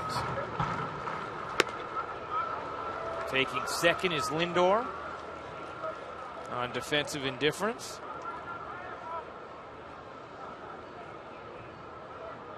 As Miller and McCann will go over the signs with the runner on second now.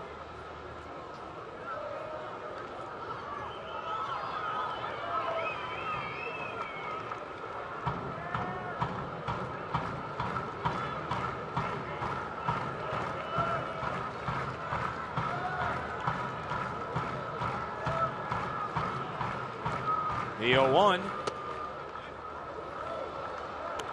1-1.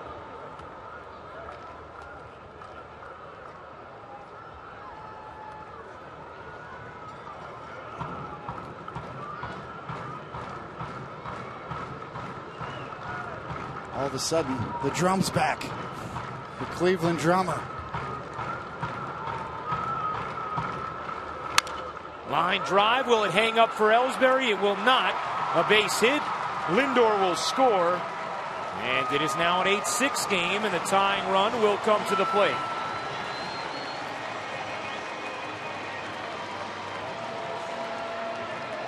There's Yan Gomes again, coming up with a base hit. Another broken bat, too. That's about 6. It's incredible. It really is.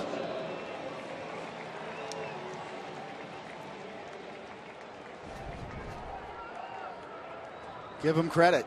Tough. He's been a tough out. And here is Abraham Almonte, former Yankee farmhand, as the tying run.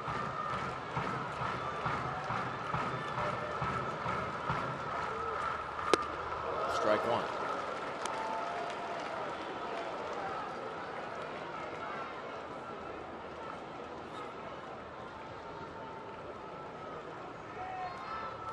Bird playing behind the runner.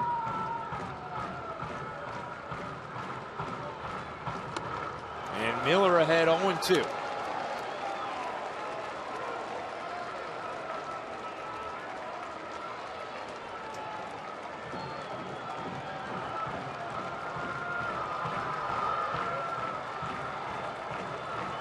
Andrew Miller trying to end this 5-game losing streak. And Almonte staying alive.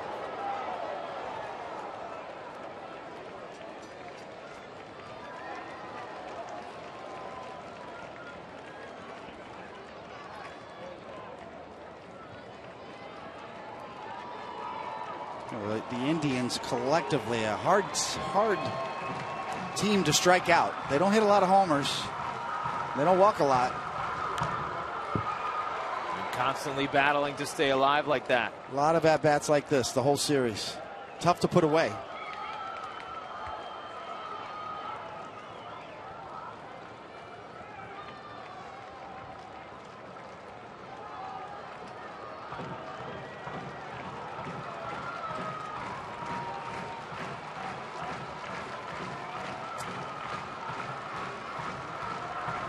The 0-2. He got it. Ball game. Yankees win 8-6, and the 5-game losing streak is over.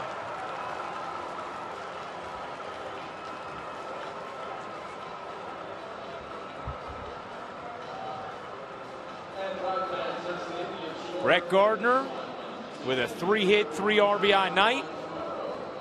The Yankees top of the order got it going, and the bottom of the order. Stephen Drew a big evening, and Joe Girardi and his squad can fly to Toronto with some smiles after an 8-6 win. Take a look at the play of the game, brought to you by Verizon Fios. Now there's a totally new way to customize your TV. David, it came in the first inning. Yes, it did, and the only question is fair or foul. It's a towering home run down the line. You see the big bounce almost over the foul pole. Big 3-run home run in the first with 2 outs. Verizon Fios play of the game. You see the line, score 8-10-0 for the Yankees, 6-12-2 for the Indians. 3 hours and 35 minutes. Andrew Miller locks down his 25th save. Nathan Eovaldi, his 12th win. Production from all over the order. McCann, Gardner, and Drew, the most shiny stars in that lineup tonight. That'll do it from Progressive Field in Cleveland, Ohio. Once again, the final score, the Yankees 8 and the Indians 6. Special thanks to Troy Benjamin, John Wilson, Mike Webb, Woody Fryman, and Mr. John J. Filippelli. And for Pix 11, Steve Olbaum and Richard Graziano. Join us again Monday at 7 p.m. when the Yankees take on the Minnesota Twins right here on Pix 11. Now stay tuned for Pix 11 News with John Muller and Tanzan Fidel. And for more Yankees post-game coverage, tune to the S Network. For David Cohen and Meredith Morakovitz, I'm Ryan Rucco saying so long, everybody. We'll see you next time. Have a good one.